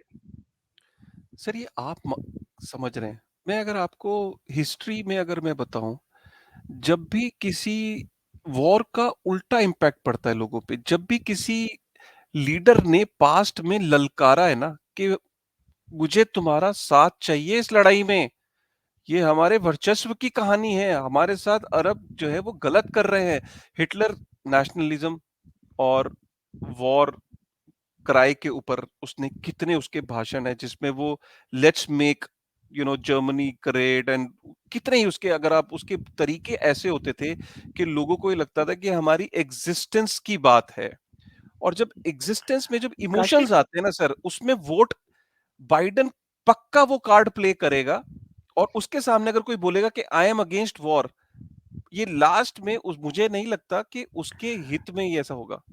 काशिफ एक बात समझो, मैं तुम्हारी बात को मानने को एक लेवल पे मेरा मन करता है, क्योंकि आर्गुमेंट बहुत सॉलिड है। बट सॉरी मैं आपको, मतलब आई नहीं नहीं, जस्ट तो ट्राइंग टू। मैं कुछ एक उदाहरण देता हूँ। फॉर हाँ। एग्जाम्पल, चाइना ने भारत पर पिछले 3 सालों में अलग अलग तरीकों से हमला किया है, हमारी हम्म। जमीन पर कब्जा किया है, हमारी लगभग 2000 स्क्वायर किलोमीटर की जमीन पर एडिशनल कब्जा किया है पिछले 3 साल में। और भारत के चाइना की आर्मी के साथ मिलिट्री टेंशन चलता रहा है। उसके बावजूद भी भारत ने चाइना के साथ युद्ध क्यों नहीं छेड़ दिया? क्यों? क्योंकि अगर वो युद्ध छेड़ता है तो ये मैसेज दुनिया को बहुत गलत जाएगा कि दो upcoming most powerful Asian countries आपस में युद्ध कर रहे हैं। हम्म। बिल्कुल। ठीक है, इससे जो आज इंडिया की ग्लोबल लेवल पर रेपुटेशन बनी है, वो रेपुटेशन की धज्जियां उड़ जाएंगी। हम्म। और दुनिया के कुछ ऐसे देश होंगे जो इंडिया और चाइना को लड़ाने भी चाहते होंगे, हम्म। बट इंडिया ने वो लड़ाई नहीं लड़ी। चाहे इंडिया को कुछ छोटे छोटे छोटे नुकसान हुए हैं जमीन के लेवल पर, इंडिया ने वो लड़ाई नहीं लड़ी। सवाल ये है कि युद्ध करना एक ऐसी पॉसिबिलिटी होती है जो कहने को तो हमेशा ही बनी रहती है, पर उस युद्ध को रोकने के लिए जो ताकतें होती हैं वो भी उसी समय काम कर रही होती हैं। मैं ये कह रहा हूं कि आज की तारीख के अंदर डेट बर्डन को अब जिस लेवल पर हम हैं उससे आगे लेके जाना संभव नहीं है। आप अभी सिर्फ गवर्नमेंट एंगल पर देख रहे हैं। आप सिर्फ अमेरिका को देखिए।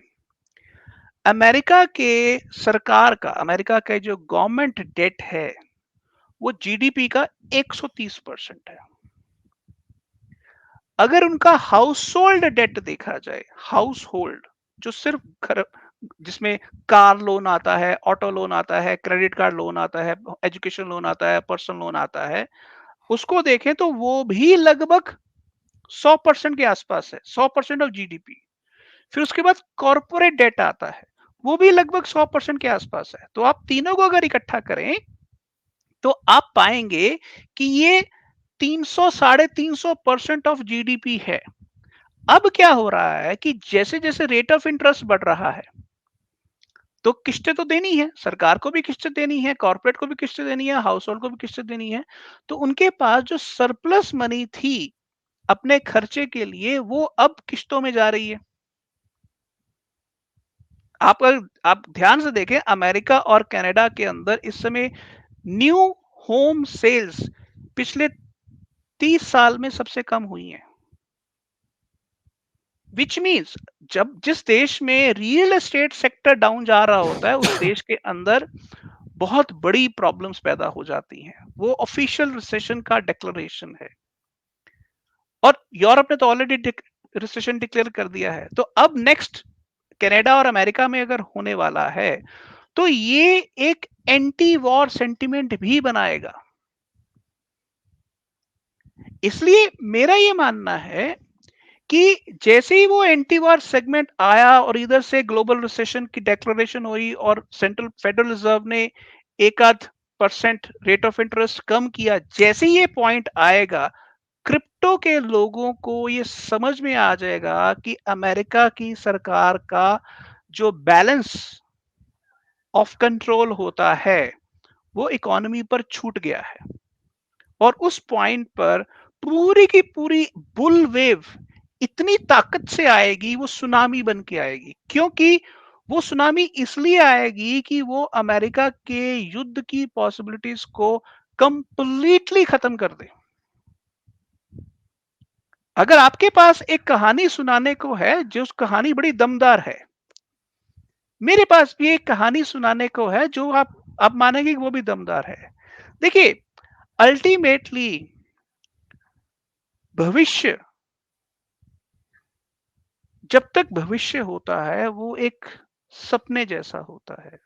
उसको आप बुरा सपना मान लें, उसको आप अच्छा सपना मान लें। अंत में उस सपने का चुनाव हमारे एक्शंस के ऊपर डिपेंड करता है। और मुझे राइट। ऐसा लगता है कि आज के तारीख में दुनिया को ये बात समझ में आ रही है कि अंत में हमें एक अच्छा सपना ढूंढना है। और मैं ये बार बार कह रहा हूं कि वो सपना क्रिप्टो के अंदर है, क्योंकि वो सपना 24 घंटे 7 दिन 365 दिन जिंदा रहता है। आप ऑन चेन ट्रांजेक्शन देखें पिछले 3 साल में, क्या वो घटी हैं बियर फेयर्स में? नहीं, ऑन चेन ट्रांजेक्शन तो फिर भी हो रही हैं। क्या नेट यूजर बेस घटा है ऑन चेन यूजर्स का, वैलेट एड्रेसेस का? नहीं घटा है। अगर फंडामेंटल फोर्सेस क्रिप्टो की एज इट इज ऑपरेट कर रही हैं, और जैसे ही नेक्स्ट बुल वेव आई, आप मुझे बताइए, अगर नेक्स्ट बुल वेव में बिटकॉइन $1 मिलियन टच करता है, तो उस केस में आप क्या देखेंगे? आप डीफाई का साइज 2 से 3 ट्रिलियन डॉलर लेके जाएंगे। विच मीन्स दुनिया के बड़े बड़े बैंक्स, दुनिया के बड़े बड़े बैंक्स क्रिप्टो में आएंगे। उनका फोकस फिर डॉलर इंपीरियलिज्म को बचाना नहीं होगा, उनका फोकस अपनी बॉटम लाइन बचाना होगा। क्योंकि देखिए, बैंक दो काम कर रहा है, एक अपनी बॉटम लाइन बचा रहा है, दूसरा डॉलर का इंपीरियलिज्म बचा रहा है। जब उनके पास एक पैरेलल डीफाई प्लेटफॉर्म्स होंगे खेलने को, तो वो अपनी बॉटम लाइन पर खेलेंगे। अल्टीमेटली हर व्यक्ति शाम को कमाई करके घर बच्चों के साथ चैन की रोटी खाना चाहता है। ये एक बेसिक इंसानी फितरत है, चाहे अमीर हो, चाहे मिडिल क्लास हो, चाहे गरीब हो। और आप थोड़ी देर के लिए अपने आसपास झांक कर देखिए, अमीर से अमीर आदमी को भी देखिए और गरीब से गरीब आदमी को भी देखिए। लोग कहते हैं यार, जैसे पंजाबी में कहते हैं, ठंड रख यार। The point here is nobody can afford a prolonged war. और आप ध्यान से पिछले, आपको अगर नोटिस किया हो, पिछले 2-3 महीनों में आपको रशिया यूक्रेन की कितनी खबरें आई हैं? मैं यही कह रहा हूँ कि मेरा सवाल इससे जुड़ा हुआ है एक आपसे, क्या ये गोल्ड स्टैंडर्ड में पॉसिबल होता? एक हाइपोथेटिकल एग्जांपल लेते हैं कि अभी ये फियाट स्टैंडर्ड नहीं होता, ये गोल्ड स्टैंडर्ड होता, और जब अशर्फियों पे ये दुनिया चलती थी, सिक्कों पे चलती थी, जब सिल्वर के सिक्के होते थे, आपने भी दो वर्ड को बहुत इस्तेमाल किया, वॉर और बैटल। क्या ये दोनों सेम चीजें हैं? क्या वॉर और बैटल में डिफरेंस होता है? और क्या वॉर गोल्ड स्टैंडर्ड में पॉसिबल होती या बिटकॉइन स्टैंडर्ड में पॉसिबल होती? मैं आपसे ये सवाल पूछता हूँ। देखिए, वॉर का सिंपल मतलब क्या होता है? वॉर का सिंपल मतलब होता है अनप्रोडक्टिव एक्सपेंडिचर। ठीक है? जब आप कोई भी बड़ा काम करते हैं, उस काम को करने के लिए पैसा चाहिए होता है। तो वो जो पैसा होता है, वो आपको कहीं न कहीं से रेज़ करना पड़ता है। बैंकों से रेज़ करो या अमीरों से रेज़ करो, जहाँ से मर्ज़ी रेज़ करो। तो वो जो आप पैसा रेज़ करते हैं, उसके ऊपर आपको इंटरेस्ट देना पड़ता है, रिटर्न देनी पड़ती है। तो जो आपको पैसा दे रहा है, वो ये चेक करेगा कि आप क्या इसके बदले में उसको एक quality ROI, return on investment दोगे कि नहीं। आज की तारीख में दुनिया का कोई भी देश आपको युद्ध के लिए स्पॉन्सर नहीं करेगा जब तक वो अमेरिका नहीं है। हम्म। और अमेरिका ऑलरेडी अपने टॉप लेवल पर पहुंच गया है।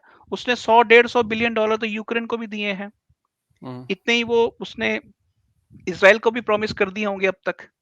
कर बट दिया। द पॉइंट, हाँ, but the point here is कि ये कमिटमेंट जो है, ये युद्ध जीतने के लिए काफी नहीं है।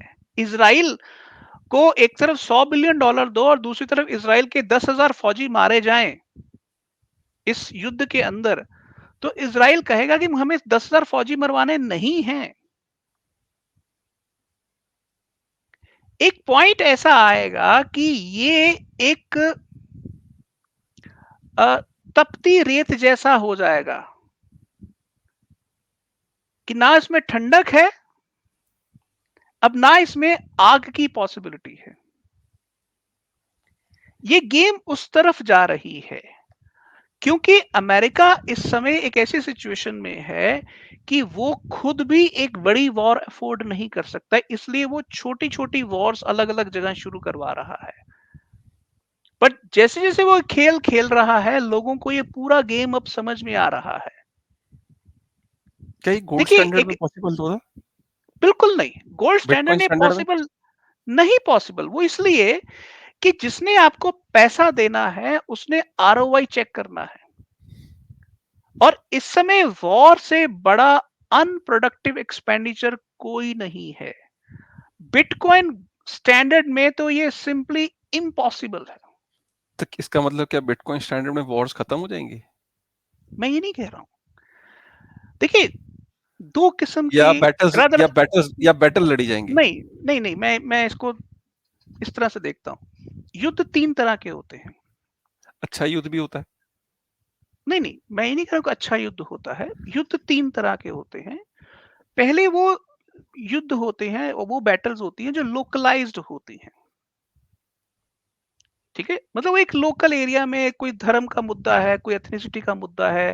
जैसे अफ्रीका के अंदर कोई युद्ध हो गया, या नॉर्थ ईस्ट के अंदर कोई हो गया, इंटरनल या internal war. Internal internal war. तो एक इंटरनल वॉर होती है जो उस रीजन के अंदर ही कंट्रोल्ड रहती है। ठीक है, जैसे फॉर एग्जांपल अफगानिस्तान है। अफगानिस्तान अमेरिका के आने से पहले क्या वहां शांति थी? नहीं। इंटरनल कॉन्फ्लिक्ट है काफी। वो इंटरनल कॉन्फ्लिक्ट थे। पहले अमेरिका से पहले सोवियत संघ भी आया था, उससे पहले भी युद्ध था। तो वो पिछले 150 साल से वो एक लोकलाइज्ड कॉन्फ्लिक्ट जोन है। तो पहली जो कैटेगरी युद्ध की ये है। दूसरी जो कैटेगरी युद्ध की है, वो मैं मानता हूं कि नेशनल वॉर्स जो होती हैं, दो देशों के बीच में वॉर होती है। जैसे इंडिया चाइना के बीच में वॉर हो जाए, इंडिया पाकिस्तान के बीच में वॉर हो जाए, या बोस्निया हर्जेगोविना के सर्बिया बोस्निया के बीच में वॉर हुई थी। और तीसरा होता है world war.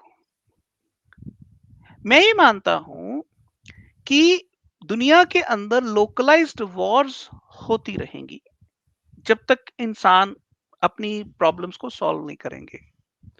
But national Wars और वर्ल्ड वॉर्स की पॉसिबिलिटीज की जो है की जो टोटल पॉसिबिलिटी है वो काफी सीरियस डिक्लाइन पर है। अब क्या हो रहा है, अमेरिका को वर्ल्ड वॉर 3 नहीं चाहिए। अमेरिका नेशनल वॉर भी नहीं चाहता है। अगर उसने नेशनल वॉर करनी होती तो ताइवान के जरिए वो अमेरिका चाइना के साथ भिड़ सकता था, पर उसने नहीं किया। वो रशिया के साथ यूक्रेन पर भिड़ सकता था, उसने नहीं किया। क्यों नहीं किया? हमें ये सोचने की जरूरत है। वो ना नेशनल वॉर में इंटरेस्टेड है, ना वर्ल्ड वॉर में इंटरेस्टेड है। वो लोकलाइज्ड वॉर में इंटरेस्टेड है, और लोकलाइज्ड वॉर के अंदर उसने हमास को आगे लगा दिया। इसलिए मुझे ऐसा लगता है कि ये बात अब समझ में आ रही है लोगों को कि दुनिया के अंदर वर्ल्ड वॉर्स और नेशनल वॉर्स ऑब्सोलीट हो रही हैं। और जहां पर बिटकॉइन क्रिप्टो जैसा मॉडल आ जाएगा, वहां पर इवन लोकलाइज्ड वॉर्स की भी पॉसिबिलिटी बहुत कम रहेगी, क्योंकि वॉर्स को स्पॉन्सर करने के लिए टोटल पॉलिटिकल कंट्रोल चाहिए होता है, और ब्लॉकचेन्स के अंदर, क्रिप्टो के अंदर पॉलिटिकल कंट्रोल इज इम्पॉसिबल।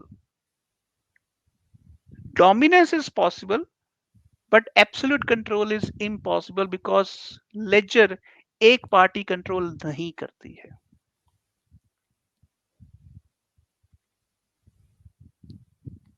मैं एक आर्टिकल पढ़ रहा था सर, एक जगह पे मैं वो शेयर करना चाहता हूँ। उसके आर्टिकल के सिर्फ एक थॉट बहुत ही मेरे को बड़ा इंस्पायरिंग लगा वो थॉट। उस आर्टिकल में लिखा था कि जो वॉर्स होती हैं और जो ऐसा तो नहीं है कि जब सोने के सिक्के चलते थे तो लड़ाइयाँ नहीं होती थी।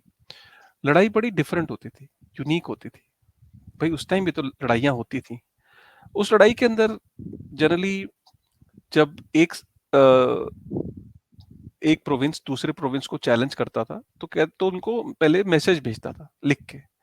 एक मैसेंजर जाता था, वो कहता था कि हम भैया आ गए हैं, इतने मील दूर हैं, और हमारी ये डिमांड्स है, सरेंडर कर दो, या ये हमें इतना परसेंट चाहिए तुम्हारे यहाँ से, जो भी उनकी डिमांड है। और अगर तुम ये नहीं कर रहे हो तो सिग्नल भेज दो कि तुम क्या चाहते हो। तो सपोज यहाँ से फिर वो रिटर्न भेजता था कि भैया हम ये नहीं मानते और हम लड़ने के लिए तैयार हैं। फिर वहां से आता था कि ठीक है, जगह डिसाइड करो, टाइम डिसाइड करो, और एक पर्टिकुलर एरिया में लड़ाई लड़ी जाती थी। ब्यूटी देखिए। और इसीलिए हल्दी घाटी या आपने पानीपत की लड़ाई है, तो ये जगहें मशहूर हैं जहाँ पे घाटियां घाटियां हैं या मैदान हैं जहाँ वो जंगें लड़ी जाती थी, बैटल लड़ी जाती थी। और वो बैटल अलग क्यों लड़ी जाती थी? शहर के अंदर नॉर्मल एक्टिविटी चलती थी, खेती चल रही है, दुकानदारियां चल रही हैं, बच्चे जो भी विद्यालय जा रहे हैं। क्यों? क्योंकि जो लड़ाई को जीतता था वो ये नहीं चाहता था कि उसका पैसा खर्च हो दोबारा से उस शहर को बिल्ड करने में, तो शहर की बर्बादी नहीं करते थे। Yes. और लड़ाई को अलग मैदान में लड़ते थे, और सुबह से पूरी रात तक नहीं लड़ते थे, मुकर्रर वक्त पे लड़ते थे। शाम को ढलने के बाद दोनों अपने अपने खेमे में चले जाते थे, सुबह को फिर आ जाते थे। और जिसके सैनिक पहले मर गए या जिसको लगा मेरे बहुत कम बचे हैं, वो एक फ्लैग खड़ा कर देता था, भैया मैं हार गया। अब उनके यहाँ पे वो जैसे भी स्लेव्स बना लिया, या उनको एक कट चाहिए जैसा भी है, वो उस हिसाब से वो वर्कआउट हो जाता था। क्यों कोई राजा जरूरत से ज्यादा जंग नहीं लड़ पाता था, बैटल नहीं लड़ पाता था? क्योंकि बैटल लड़ने के लिए उसको फंड्स चाहिए होते थे, गोल्ड ज्यादा चाहिए होता था, गोल्ड वो प्रोड्यूस नहीं कर पाता था। तो बैटल्स और वॉर में यही डिफरेंस था कि बैटल्स की एक ड्यूरेशन थी, एक फिक्स्ड टाइम लिमिट था, एक पर्टिकुलर उसका निष्कर्ष निकलता था, हार और जीत होती थी, और उसमें आम जनता का नुकसान नहीं होता था। और बैटल्स हमेशा पर्पसफुल होती थी। Purpose had to be very defined purpose, कि भैया हम ये वाकई लड़ना चाहते थे। और हर सल्तनत की या हर राजा की एक एक उसकी मिनिस्टीरियल बॉडी भी होती थी जहां वो अप्रूव करती थी कि भैया ये हम करें या ना करें। ठीक है। सो ये बहुत ब्यूटीफुल कॉन्सेप्ट लगा मुझे। और जब मैंने इस कॉन्सेप्ट को लेके, अगर हम गोल्ड स्टैंडर्ड को देखें या बिटकॉइन स्टैंडर्ड में हम देखते हैं, exactly wars will get end. Battles कभी भी खत्म नहीं होती हैं by the way, but battle का एक अलग तरीका होता है। So you are absolutely right कि what I will use the word, since you use the word war will get obsolete, I differ a bit. War will not get obsolete. World Wars, war and national war, not local war. ha- e- world war, national war even the will get war between, obsolete. हाँ, even the war like US Ukraine and Russia की जो हम war देख रहे हैं, ये Wars ऐसे हो जाएंगे जैसे कमोडिटाइज हो जाती है, आम हो जाएंगे ये वॉर्स, और इनका कोई ना इम्पैक्ट होगा, ना कोई इसका, सिर्फ ये खर्चे कराएंगी। वॉर्स होती ही प्रोलॉन्ग्ड है, वॉर्स कभी खत्म नहीं होती, वॉर्स बस बिना पर्पस के वो चलती रहती है, क्योंकि आपकी जब तक क्षमता होती है आपके पास पैसे की प्रिंट करने की, आपके रिजर्व्स होते हैं, आप तब तक वो काम करते चले जा रहे हो। इसलिए वॉर थोड़ी लंबी ड्यूरेशन की होती है, बट वॉर और बैटल में यही फर्क है। और मुझे वो आर्टिकल इतना इंस्पायर किया कि इसका मतलब जो करंट प्रॉब्लम्स हैं दुनिया में, उसके पीछे भी जो फियाट स्टैंडर्ड है, उसके जो इश्यूज हैं, उसकी वजह से जो वॉर्स हैं, जो फंडिंग्स हैं वॉर की, ये कहीं ना कहीं ये जो सिस्टम की जो प्रॉब्लम्स है उसकी वजह से वॉर्स एग्जैक्टली exactly. देखिए, है। मैं इसीलिए फिएट करेंसी स्टैंडर्ड को लेंडर ऑफ लास्ट रिजॉर्ट का कंसेंसस कहता हूं, कि हमने मान लिया कि एक ताकत है जो पूरा पैसा प्रिंट करेगी, वो डिसाइड करेगी कि पैसा क्या हो। जब हम एक सेंट्रलाइज्ड पावर को इतनी ज्यादा क्षमता दे देते हैं, तो वो अपनी मन मर्जी करती है। मैं ये कह रहा हूं कि आज उस लेंडर ऑफ लास्ट रिजॉर्ट के कंसेंसस के खात्मे का टाइम आ गया है। अगर रूलिंग क्लास ने इस कंसेंसस के अंदर कुछ सुधार नहीं किए, तो आने वाले 10 साल के अंदर अंदर फिएट करेंसीज में से 90% फिएट करेंसीज खत्म हो जाएंगी। 90% मैं कह रहा हूं। पहले तो मुझे लगता था कि सिर्फ एआई एक खतरा है, पर अगर एआई के साथ साथ इस तरह की वॉर्स कंटिन्यू करती हैं तो फिएट करेंसीज ही खत्म हो जाएंगी। लड़ने के लिए आपको फौजी चाहिए, बारूद चाहिए, जहाज चाहिए, और उनके लिए, उनको खरीदने के लिए, उनको चलाने के लिए पैसा चाहिए। आपको याद होना चाहिए कि रोमन सिविलाइजेशन का जो अंत हुआ था, वो डिबेसमेंट के कारण हुआ था। इन्वेस्टमेंट के कारण हुआ था। उन्होंने जब फौजियों को वो सिक्के देने शुरू कर दिए जिनका नॉर्मल वेट 90% कम था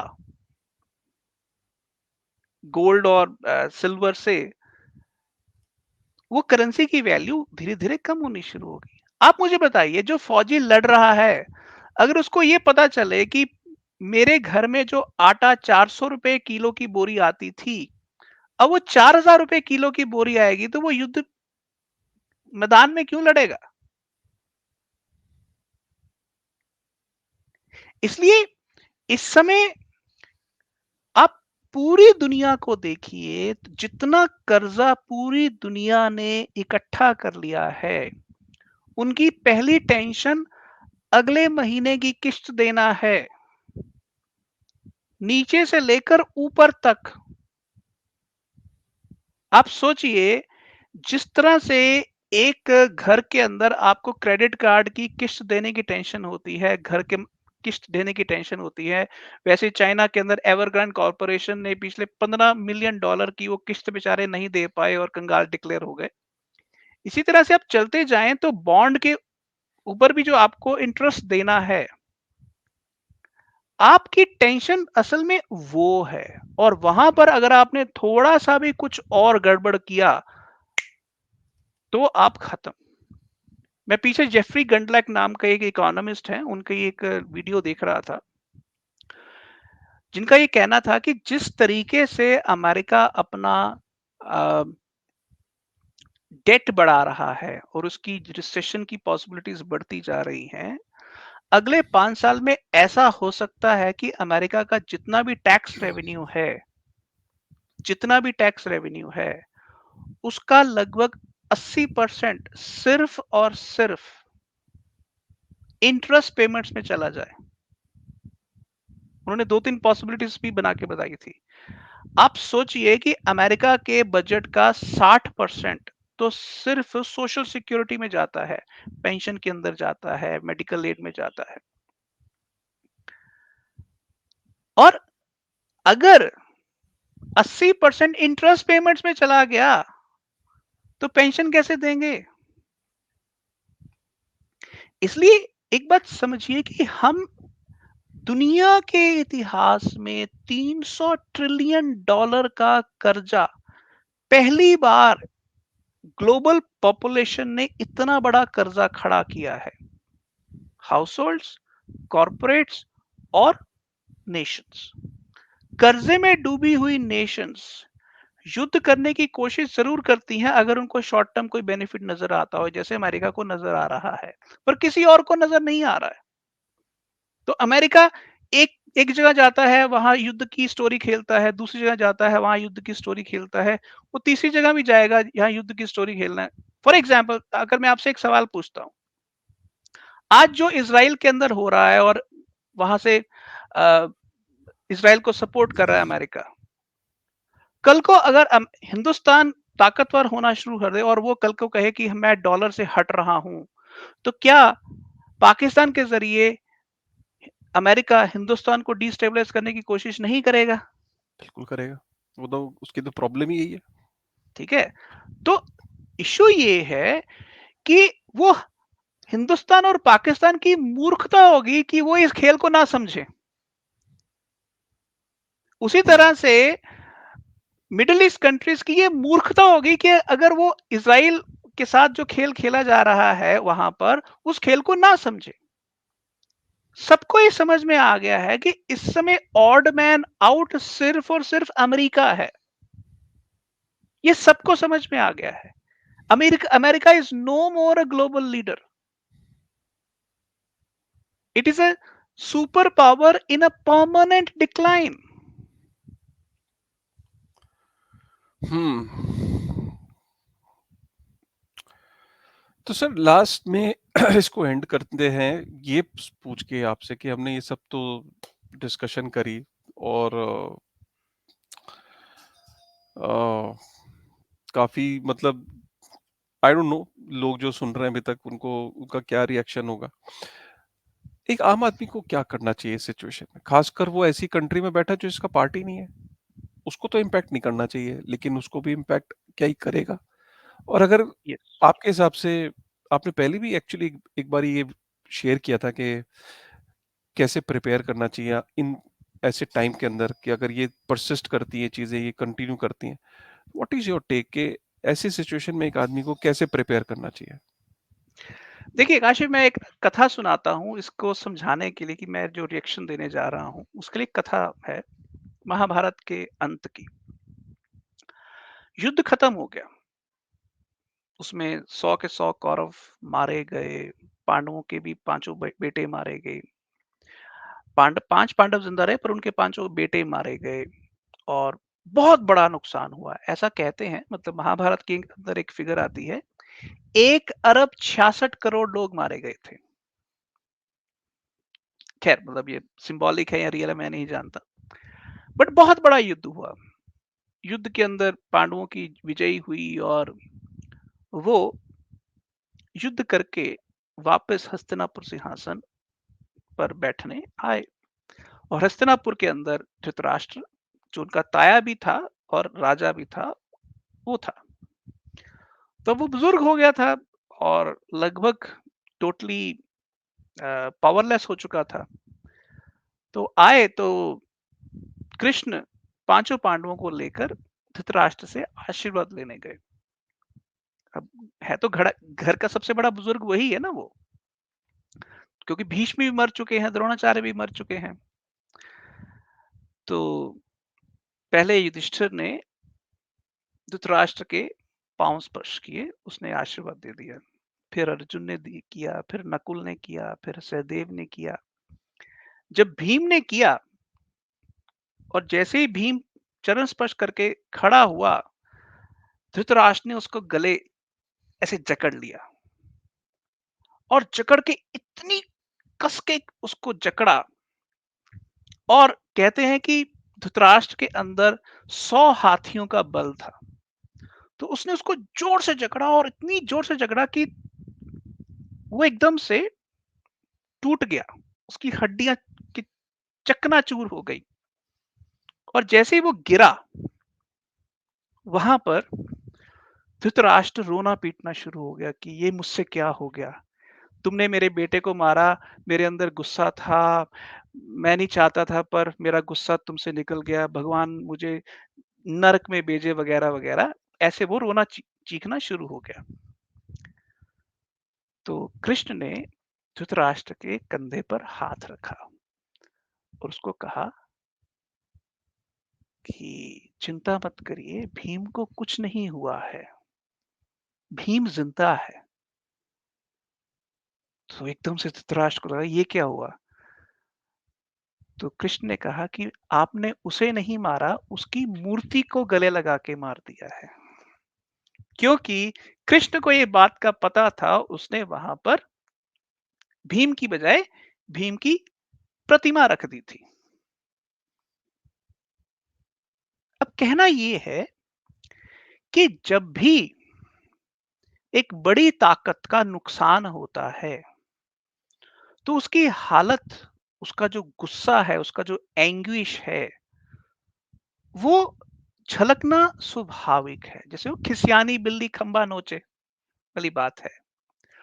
और ये बात आज दुनिया को नजर भी आ रही है कि ये अमेरिका एक ऐसी लड़ाई लड़ रहा है जिसमें वो धृतराष्ट्र का काम कर रहा है। अब ये कथा तो हमारे घरों के अंदर लोगों को आम पता है। हमारे बड़े बुजुर्ग ये कथा कभी कभी इधर उधर से सुनाई देते हैं। और हमारी बहुत सारी जो मुहावरों के अंदर, लोकोक्तियों के अंदर इस तरह की बातें हैं। तो पहली बात तो आम इंसान को ये बात समझ में आ गई है कि इस तरह के खेल में कुछ नहीं रखा है। और अगर आप ध्यान से देखें, इंडिया के अंदर कोई भी पॉलिटिकल पार्टी प्रो वॉर नहीं है। वो थोड़ी देर के लिए प्रो इजराइल या प्रो पैलेस्टीन जैसी स्टैंसेस ले सकती हैं, बट प्रो वॉर नहीं है।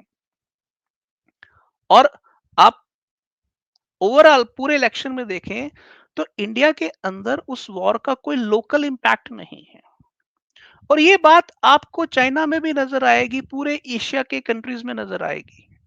द इशू हियर इज कि ऐसे वक्त के अंदर जो पॉलिटिकल ओपिनियन है आम आदमी की, और उस पॉलिटिकल ओपिनियन से जो पॉलिटिकल पार्टियों की और नेशनल गवर्नमेंट्स की ओपिनियन बनती है, वो पीस लविंग ओपिनियन ही होती है और वही होनी चाहिए।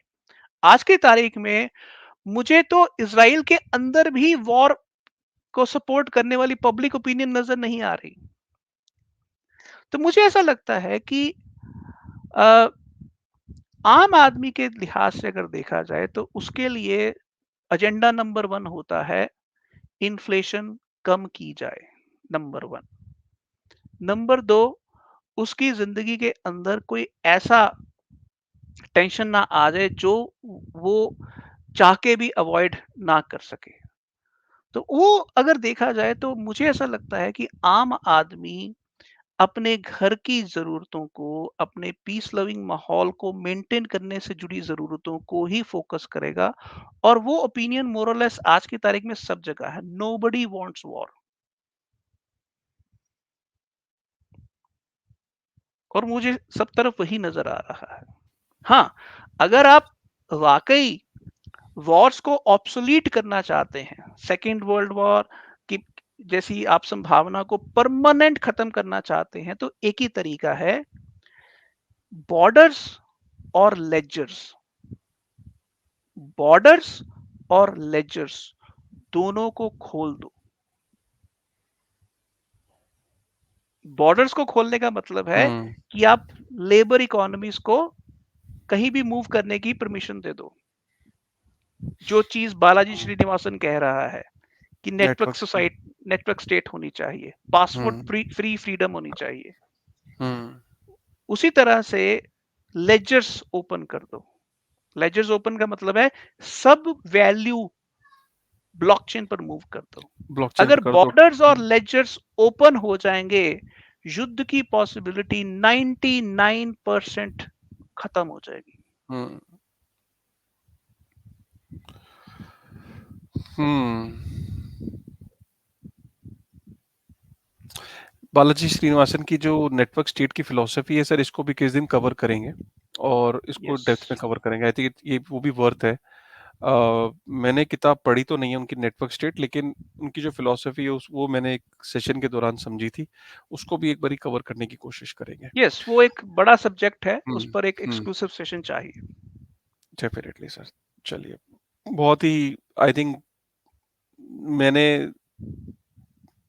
ये ऐसा सेशन था कि जिसमें थोड़ा-सा मुझे पता भी नहीं लगा कि हम दोनों एक्चुअली में बहुत मीलों दूर बैठे हुए हैं। I was into that and probably ऐसे डिस्कशंस आई डोंट नो कि लोग सोचते होंगे कि जो हो रहा है वो मीडिया के थ्रू, वो एक मेन स्ट्रीम मीडिया के थ्रू जो नैरेटिव्स बनते हैं और फिर एक ऐसी डिस्कशन से लोगों को बहुत कुछ सीखने को मिलता है। आई एम श्योर कि आज भी लोगों को काफ़ी कुछ सीखने को मिला होगा और वो कमेंट्स बता देंगे।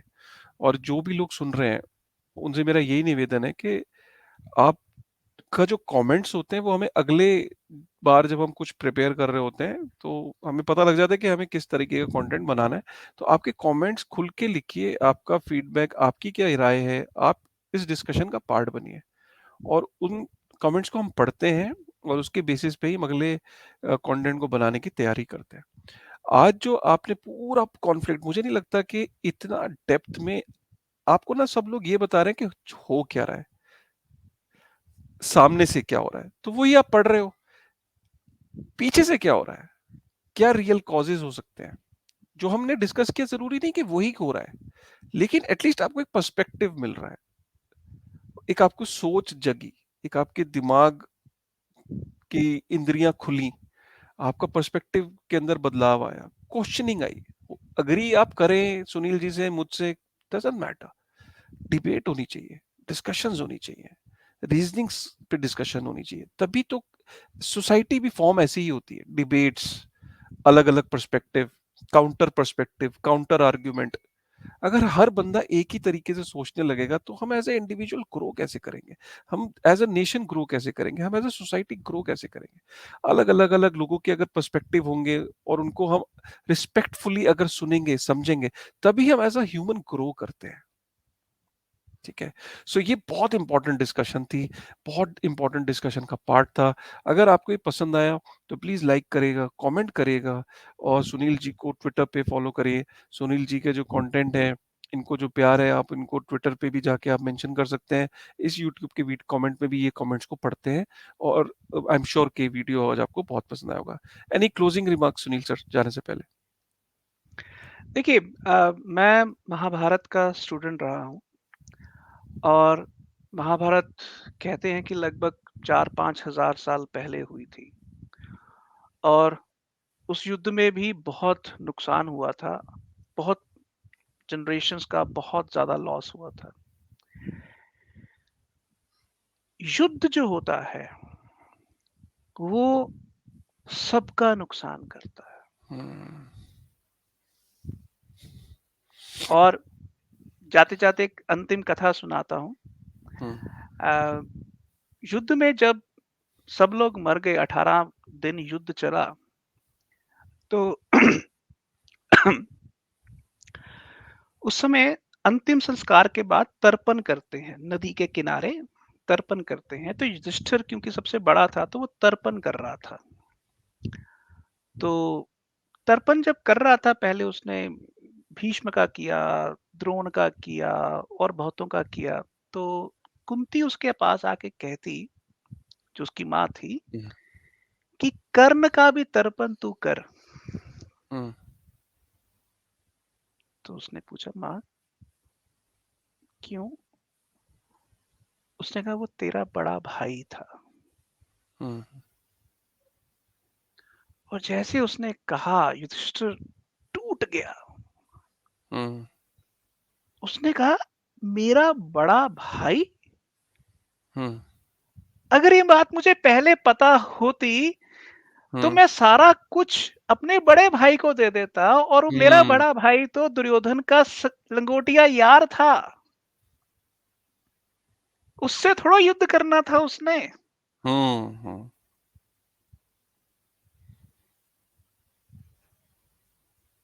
तो बात सिर्फ इतनी सी है कि